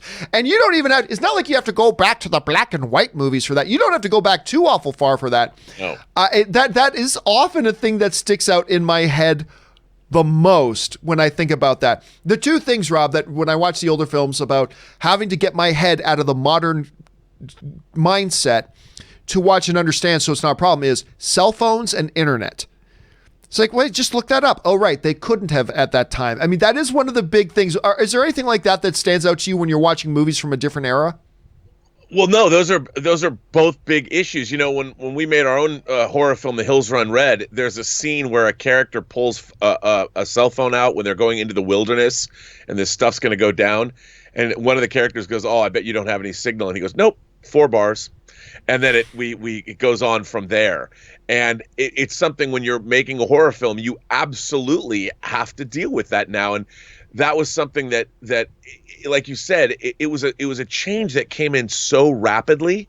Like, I'm very keenly aware watching, like, when people pull out those brick-like cell phones from the 90s, it was like, wow, it really wasn't that long ago. You go back and watch an 80s movie, it's almost annoying that people don't have cell phones. But, you know, it ruins that verisimilitude, but not really, because then you have to remember, oh, yeah. Yeah, you got to do a bit of a mind shift. Yeah, absolutely. All right, let's move on here. Luke1234 writes, a good thing you got a haircut. Another month and you would have started looking like Fabio. Well, here's an interesting thing about the haircut. By the way, I got my wife to cut my hair for me because it was starting to drive me nuts. But, Rob, I'm going to say right now. Uh-oh. I'm going to grow my hair out. Come on. I used to have the rocker hair down to here when back in my band playing days. A lot of people, yes, I had breakdancing days and I had band playing days. But back in my band playing days, I used to have like hair down to here. I would often tie it back into a ponytail. I kid you not, this is a true story. But my hair used to be like really super wavy. So what I would sometimes do is get my sister in the mornings. I kid you not. This is a dumb teenage mind. I would get my sister in the mornings. I would throw a towel on the kitchen counter, flop my hair up on the towel, and get my sister to iron my hair. I kid you not. And I thought it was a great idea. But I think now that I got my hair cut and it's all even, all the hair is even length, I think I'm going to try growing. I think I'm going to go like a year. I think I'm going to try like a year to grow my hair out. I don't know if I'll be able to make it because I hit that stage where it looks just god awful, and I don't know if I'll be able to do it, but I'm going to try. The real question is, when you were in a part of a breakdance crew, did you have long hair that you pulled back in like a bandana or something when you had your 2 live crew days? What was up with your hair then? This is what was going on with my hair. First of all, mullet city. So here's what I did. I had long hair at the back and medium length hair on the top. And then I had the sides about this much almost shaved. Bruh. Not completely shaved, almost shaved. And then that part of my hair bleached blonde, just that part of my hair, with little lightning bolts shaved into it. Now, granted, dude, I'm calling your parents. I got to get a video. You've got to get videos of this and play it. You could, oh, come on, pay-per-view live, John Campea breakdances. This could break the internet. So now, granted, even I in that era realized, I kind of look like a tool. So I didn't have that do for very long. I had that do for a very short amount of time. Wow. But yeah, I thought it was cool at first. Like, yeah, I'll shave the sides in, put the sun in. That was the product that you used. Put sun in on the hair to turn it yellow. And then I tried getting a little lightning bolt shot inside. I didn't hold that one for long. That was a very short-lived one. You've got to bust out some video of this, man. No. The world is waiting, John. No. If only for that hair description. Come on, man. There are like 2 VHS tapes in existence that have any footage of this, and they are buried in a box like in Unto the End of Raiders of the Lost Ark, buried away at the Campea Ranch in like that will never see the light of day again. Dude, this must occur. This must happen. Not going to happen. Get those top men and find that top box. Men. Top men. Not gonna happen, man. Not gonna. Like I said, somebody sends in like $100,000 super chat, I will consider it. You know, it'd probably have to be, let's say 300,000. 300,000. Not pesos, not Filipino pesos, not rubles. No. Would it be better if it was a tip, because it was a $300,000 super chat? $100,000 of it would go to YouTube. That's true. You're right. Thank you for the reminder. Yes, a $300,000 tip.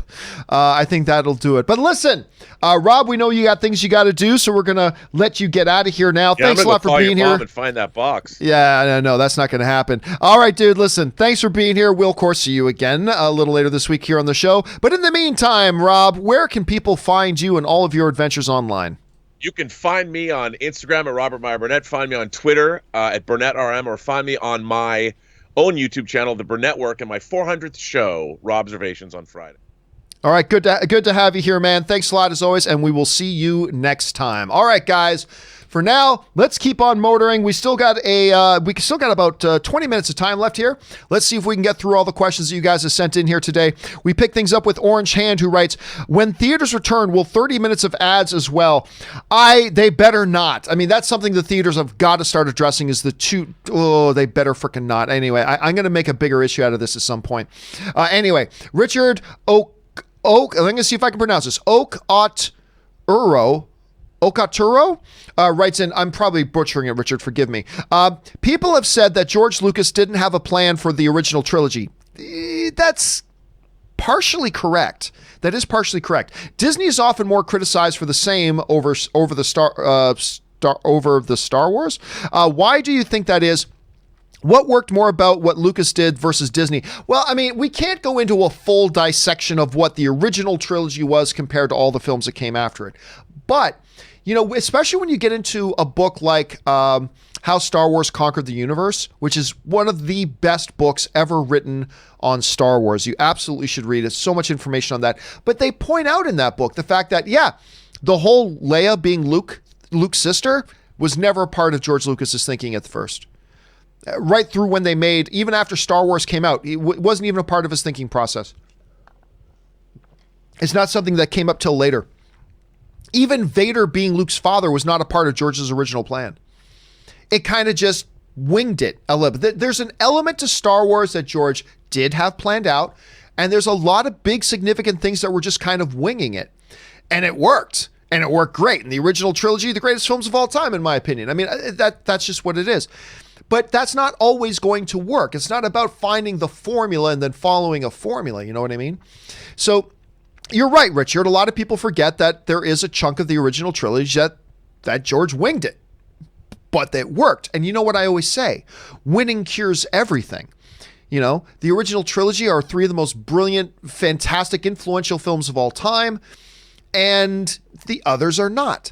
And so winning cures everything. And if they had done, you know, the prequels, if they had done the sequels, if they had done all of that the exact same way George did the first one, but they turned out great, then we'd be saying that they're fantastic. But winning cures everything. It's all about the execution, man. It's all about the execution. All right, Midnight Madman writes, over under 40% for Bumblebee 2 in the next 5 years. Oh, well over. Yeah. They're going to make a Bumblebee 2.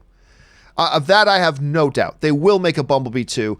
How quickly or how long they're going to have to wait on that, I'm not 100% sure, but I will take... Look, it's not 100%, but I'll take well over 40%. Amir writes, 1 of 2.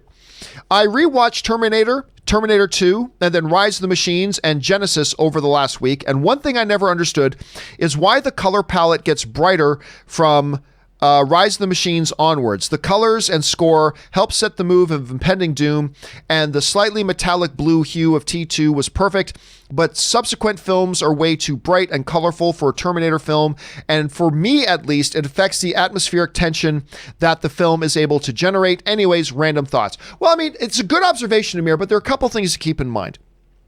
Number one, every film is its own thing. Yeah, it's part of the same franchise, but every film, and I guess I can take my headphones off now, every film is its own movie. And so therefore every director will want to put their own kind of stamp on it, and every director will have their own kind of preference about what they want the palette of the film to be, including the cinematographer that they work with. So even though they're in the same franchise, you can't always just treat them as the same. Not to mention a lot of these films happened in different eras too, right? So there was that as well. Also, the problem with a lot of the Terminator films after Terminator 2, the problem wasn't the color palette. I mean, there was a lot of problems with those films. And I think it's just the fact that, it accentuates what, if winning cures everything, losing highlights everything. Like things that aren't a problem become very recognizable problems when the movie doesn't succeed. For instance, there can be on a hockey team, there can be some disagreements in the locker room, but if the team's winning, nobody talks about that. But when the team's losing, suddenly everybody's talking about the disagreements in the locker room. Like winning cures everything, losing highlights all the problems. And so there's that as well. But yeah, I didn't mind the change. I thought the color palette for Terminator 2 was perfect for that movie. I'm not sure that you then just replicate that and slap it on another movie made in a different decade with a different director and a different cinematographer, and then that fixes everything. But I don't know. I mean, it's an interesting observation. It's something we should probably be looked at. Again, I think more and more audiences are getting keen to the whole thing about cinematography and the different color palettes of movies. So that's an interesting observation, Amir. All right, Mandalorian of Gondor writes, I'm baffled by Warner Brothers' choice for Scoob to go straight to VOD. It's such a huge known IP and the start of a Hanna-Barbera universe. I think families would have gone to the theaters for it, or why not premiere it on HBO Max like Disney Plus did with Fowl and get subscribers? I think you're really, okay, this is just my opinion. Now, you may be 100% correct on this, Mandalorian of Gondor. You might be 100% correct on this, but I disagree. So hold on a second. Scooby-Doo box office. Okay, hold on a second. So, yeah, remember, everybody said Pikachu, Pokemon, is the biggest IP in the world, which it is. Therefore, John, Detective Pikachu is going to make $1 billion, to which I always told everybody, no, it's not. No, it's not. And yes, it's the biggest IP in the world, but that doesn't mean it's going to translate into a big audience in the movie theaters. The worldwide gross of the Freddie Prinze Jr. live-action Scooby-Doo movie, not opening weekend, not just in America, worldwide total gross for this huge IP, Scooby-Doo, was $275 million. Was $275 million. I personally, like, and again, I'm saying here, Mandalorian, you may be 100% right, and I might be 100% wrong on this. But my feeling on this is that this was a movie that was going to flop hard. I've always felt this was a movie that was going to flop hard. And I think Warner Brothers believes that as well, or else they wouldn't have moved it over to VOD. And so that's just kind of how my saying. Now, the other thing you're saying is, why not put it on HBO Max? Well, I agree to a point. I think another argument that can be, you know what? No, not to a point. I agree with you. I think if I'm in charge of Warner Brothers, I put it to Disney, or to HBO Max, I should say. I would put it on HBO Max. But a counter argument to you and I, because I think you and I agree on this, but I think a counter argument to that is, but you make no money. And really, are there 1 million people who aren't going to subscribe to HBO Max that would subscribe if Scoob appeared on it? I'm not so sure. And it'll eventually appear on there, but they need to make back some money, dude. They need to make money. This movie cost them over $100 million to make. I'm not quite sure what the final total is, but I know it's over $100 million. At least I believe it's over $100 million. Let me look this up here. Production budget. Let me see if I can find this, but I believe it's got to be over $100 million. Let's see. Over at The Numbers, they're saying, all I see is 100 million plus. So I don't know what that means. So they're saying 100 million plus. But listen, so that means they need to make money on this. And, you know, they're going to try to get it both ways, which isn't a bad idea. That's probably a good idea to get it in where they're going to try to take advantage of it both ways. They want to get some VOD money, and then they'll put it on HBO Max where they hopefully get people interested. So they're going to try to get it both ways. But I think I agree with you, Mandalorian, that I think the best thing would have been to put it straight to HBO Max. But then again, maybe that will just make the financial losses too big. I'm not too sure about that. Good thought, though. D-Train writes, is there a movie that you haven't watched since your childhood that you plan to revisit? Oh, there's probably a bunch.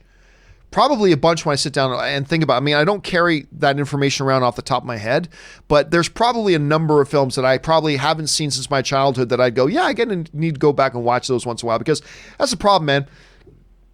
In a world where we get 500 new movies a year, it's hard to stay up with the movies that are coming out now, let alone having a lot of time to go back and revisit a lot of the classics. But yeah, I think I definitely do that. I do it from time to time. All right, D-Train writes, I asked that question because last night I revisited the 1988 film called The Bear. Have you heard or remember it? It's about an orphan bear cub who befriends an adult male grizzly as two hunters pursue them through the wild. I recommend it to all. I don't remember the name of it. Hold on a second. The Bear, IMDb. Let me look that up. It sounds familiar, but I don't remember it. Let me see the poster. No. Oh, it's a French movie. It's called, the original title is L'Ours. I guess that means bear. An orphan bear cub hooks up with an adult male as they try to dodge human hunters. I have not heard of it. I have not seen it. But that looks delightful, dude. That looks really delightful. I'll bring it up here on the screen so for those of you who can see the poster of it. That looks really cute. And I'm assuming it's probably real life bears because they didn't have CGI technology at that time to do that sort of thing. That looks really charming to me. I might have to check that out. Thank you for putting that on my radar, D-Train. All right, next up. The Wakandan Forever writes, John, today is a great day. You've been chosen for the title of Honorary Wakandan. Raise your right hand and say, I fight for justice. I will use my show only for good. I will keep it filthy. Now yell, Wakanda forever. Listen, you know what's funny? Here's the funny thing this brought up. I am actually working on an editorial video right now. Counting down. I'm going to put it up on online. It's going to be ready in a few days. But I'm working on a video ranking all 46 members of the $1 Billion Club. There are 46 films that have made $1 billion or more. And I'm putting together a editorial video, and fact checker Jonathan's already working on some pre-production for it. Just a quick little editorial video of ranking and counting down the 46 $1 billion films. And one of those films, Wakandan Forever, that I really struggled with where to put is Black Panther, which is, of course, one of the proud members of the $1 Billion Club is Black Panther. And I really struggled for a while about where to put it. And probably more than any other movie, I really struggled with, does it go here? Does it go here? Or does it go here? Or does it go here? Like, I really, really struggled with that one. It was a tough one. Now, I did come up with a spot, and I feel good about the spot where I put it. Where I put it on the list, you will have to wait and see. Other thing, what was number 1? What is number 46? You guys are going to have to wait and see, but that is coming. But it's funny you brought that in because I was really, really struggling with where to put Black Panther. So that's an interesting one. Thank you for that. It's good to be an honorary member of the Wakandan culture. Let's see. Wakanda Forever also writes, I've been joking for years that they should make a good news channel. Then I heard you talk about John Krasinski's Some Good News. I found a show and it was great. Isn't it wonderful? And I finally got around to watching the episode he did about doing prom. He had Billie Eilish show up on and stuff like that. I just love what he's doing. It's so great. The only sad thing is once the, lockdown is over and all that kind of stuff and John Krasinski gets back to work, we're probably not going to have SGN anymore, at least not regular episodes of SGN. And that's really too bad because I love what he's doing with SGN. I just think it's great. If you haven't seen it, take Wakanda Forever's advice and check it out. An anonymous viewer writes, guys, thanks for all you do for the movie community here on YouTube and on Facebook. By the way, I second the recommendation for that little film, A Big Hand for the Little Lady, the Western about the gambling Western. A nice little charmer of a poker film. No rounders, but good. Yeah, I love that one. And I put that one on my queue. Somebody brought up this movie the other day. It's an older film, and I wasn't even aware of it. it's got some great names in it, and I was never even aware of it. This is one of the great things I love about doing the shows. I get recommendations from the audience all the time, and it looks great. So thank you for seconding that, because you're, again, I never even heard of it, and here we are, a bunch of people who've seen it. I am looking forward to seeing that one, so thank you for that recommendation, anonymous viewer. Appreciate that. Wakanda Forever also writes, I want to take a moment to sincerely thank you for the show. The live chat and the daily recommendations have truly helped me through this trying time. You, the staff, and the fans, thanks. And isn't it great? Like, it's not just the idiot sitting in front of a camera blabbing. It's to have this whole community, you know, recommending films to each other. We just talked about the Western that wasn't even on my radar before, and now it is, and all that kind of stuff, whether it's shows like Harley Quinn that I never would have watched, but the audience or you know, The Expanse or whatever. It's just great to have this community here in the midst, and it's great to have it here as a constant, as a consistent thing, even while everything else in the world seems to be upended right now. The film fan community is still here online, and that's great for me to be a part of, great for you to be a part of, and it's an awfully great thing. So thank you for that, Wakanda Forever, and thank you for being here and being a part of that community. We appreciate it. All right, next up, James LH writes, Hey, John, Christopher Plummer, you would say... Hey, John, Christopher Plummer, you would say, and I agree, a good Canadian kid. But who to you is one of the best Canadians on screen? Recently watched Trek 6, to me, the second best Trek bad guy behind Khan. Cry havoc and let loose the god of war. You've never really appreciated Shakespeare until you've heard it in the original Klingon. It's one of the great lines. To me, the second best Trek bad guy behind Khan, playing a Klingon, quoting Shakespeare, what's not to love? I loved him on that. I loved him in that, and I really love that movie as well. One of the best Canadians on screen. Well, I mean, it depends. There's different eras. I mean, obviously, another good Canadian kid in Star Trek is William Shatner. But, you know, then you're talking about different eras. Like Lorne Greene was awesome on screen, one of the truly greats. You move up to today, like a lot of the great actors today, where there's some of my favorites. Ryan Reynolds, Ryan Gosling, Rachel McAdams. I mean, on and on and on. There's a lot of great ones. I gotta say, probably my favorite good Canadian kid on screen right now is probably Ryan Reynolds. I'm just getting a big kick out, and I love a lot of the other ones too. But right now, I get very, very entertained watching Ryan Reynolds on screen. So I'm gonna go with that one for now. Thanks, James. Appreciate that. Ovidiu writes, Norm Macdonald actually wrote the Jeopardy skit, the one with Trebek and Sean Connery, to show off his Burt Reynolds impression. I didn't realize that. The Burt Reynolds, or Turd Ferguson, that's what Norm Macdonald, playing Burt Reynolds, calls himself. And now Burt Reynolds, it's Turd Ferguson. It's funny. The Saturday Night Live sketches of Celebrity Jeopardy with their Sean Connery and some of the best stuff Saturday Night Live has ever done. If you guys have never seen, with Will Ferrell playing Alex Trebek, if you guys have never seen any of those sketches, my God, stop what you're doing and go watch some of those sketches because they are great. Okay, next up, James LH writes, Hey, John, regards film, TV, and history, is there a particular history that you gravitate towards more? I like any history, but I always lean towards films set during the two world wars, whether it's a war movie like Saving Private Ryan, Dunkirk 1917. Actually, I was just saying on the show yesterday, World War II. There's something about that era. I mean, just the history of World War II is so fascinating in and of itself. And you can tell stories in and around World War II of almost every different type you can imagine. There's just so much about that era. The great evil, the great heroism, the all the stuff in between. It's just so rich for storytelling. And it gave us arguably history's greatest villain. I mean, from a storytelling point of view, it just gave us history's greatest villain in Hitler. And so there's a lot of stuff there, and I'm not saying that's right or wrong. I'm just saying that's the one I usually gravitate to a little bit more towards. So I'm like you in that regards, James. I gravitate towards the Second World War is the one. I like the First World War stuff too, I do, but there's something about the Second World War that I gravitate towards just even a little bit more. James LH, this is 2 of 2, writes, Hanks and Greyhound look good. I'm also interested in movies set during that period like Schindler's List, Darkest Hour, King's Speech. Also, a viewer recommended BBC's World on Fire. I remember that. And is really good. Included Sean Bean as a dad who is a pacifist and who doesn't like watching Sean Bean in just about everything. Dude, Darkest Hour, which is the one that finally, if I'm thinking of the right film, is the one that finally got Gary Oldman his Academy Award. playing Churchill. God, I loved that.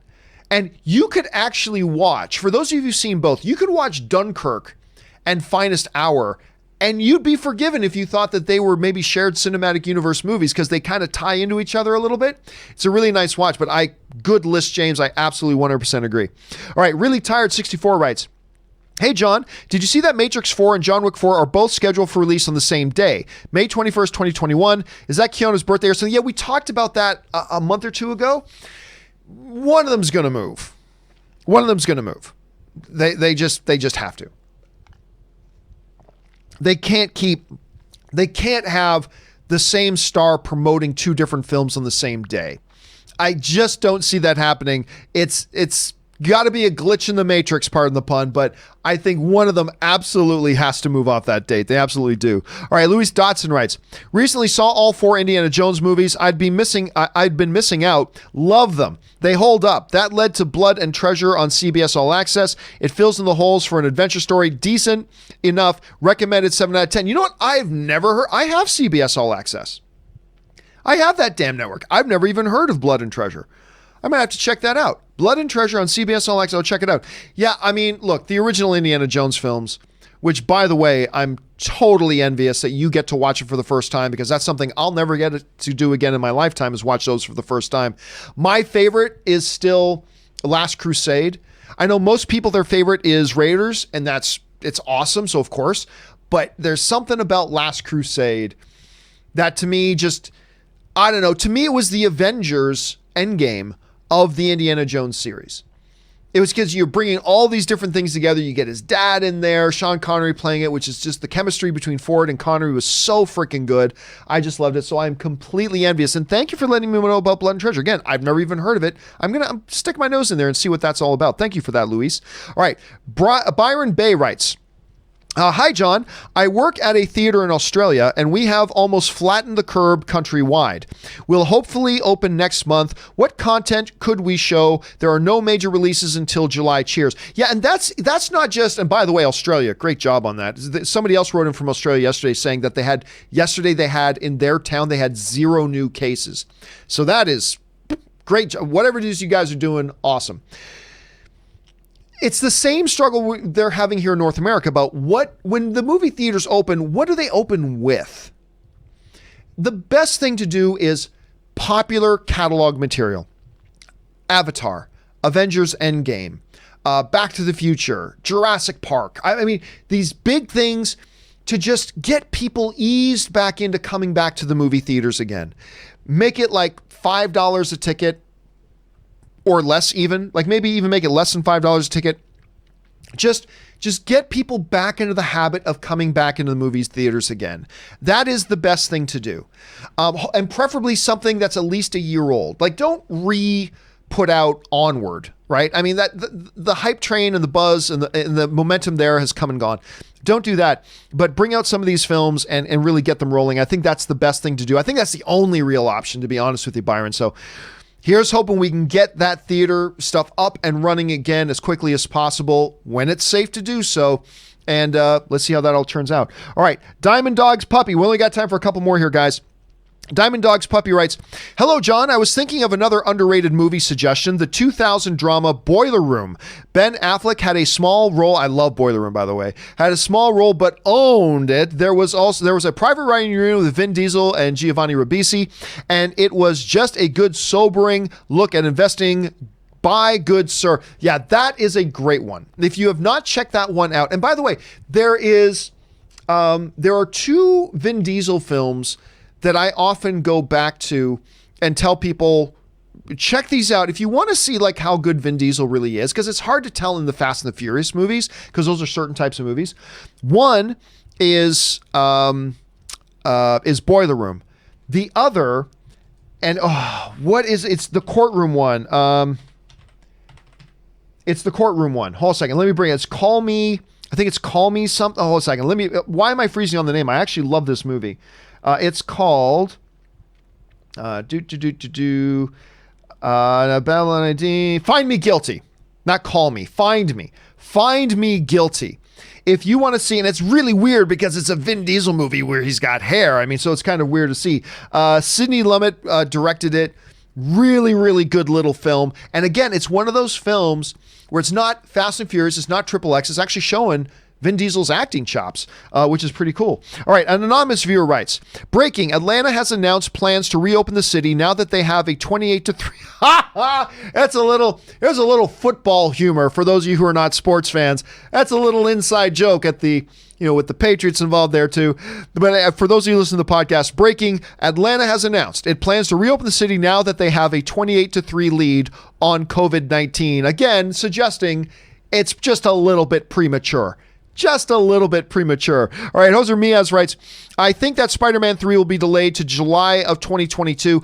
I think it'll get delayed. I don't know if it'll go that far back. I don't know that it'll get bumped a full year. That seems like a little excessive. I mean, it's possible, but to me, it feels a little excessive to push it that far back. Dan Ketchum writes, hope Marvel uses the awesome animated X-Men thing. They won't, but that would be kind of fun. I don't know if that theme works outside of an animation, though.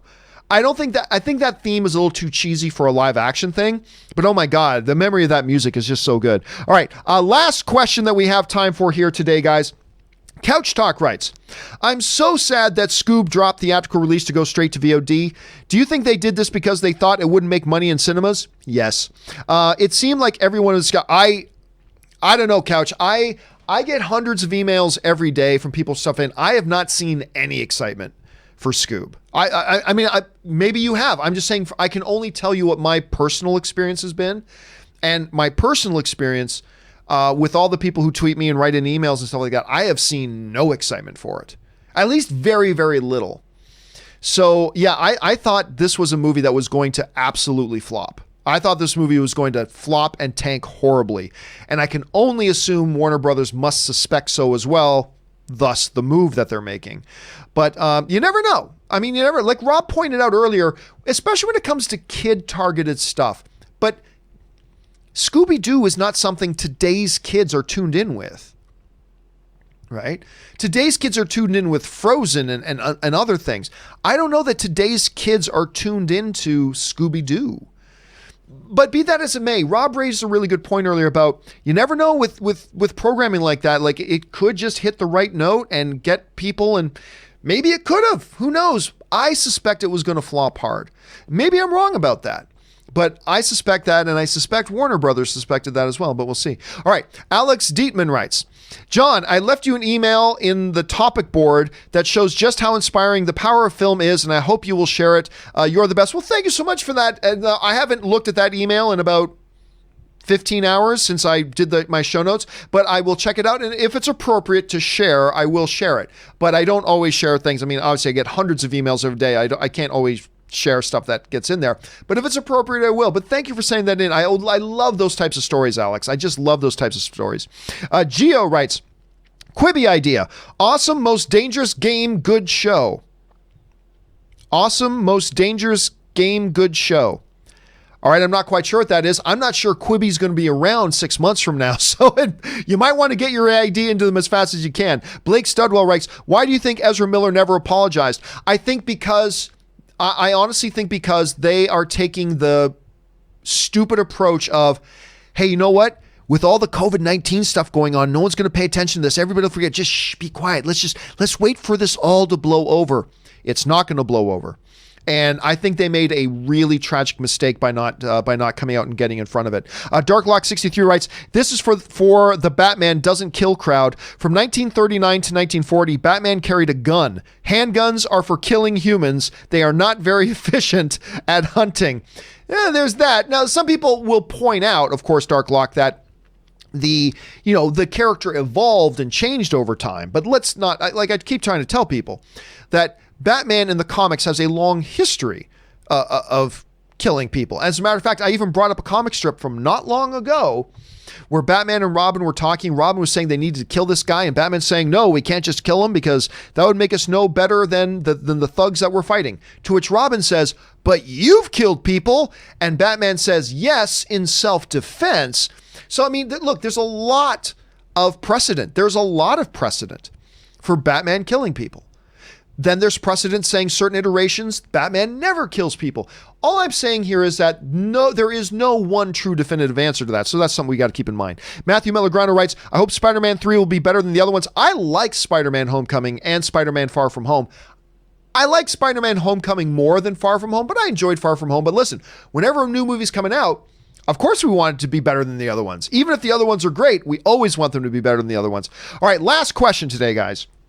And this one comes us from Britton Tucker, who writes, Hey, John, it's so cool to message you. Well, thank you so much for that, Britton. It's cool to get a message from you, my friend. Found your channel a year ago looking for Avatar 2 news and have been watching ever since. Today is my mom's birthday. Her name is Desiree. Thanks for having a great show to look forward to every day later, dude. Well, thank you so much. It's always nice when people want to write and just say something nice.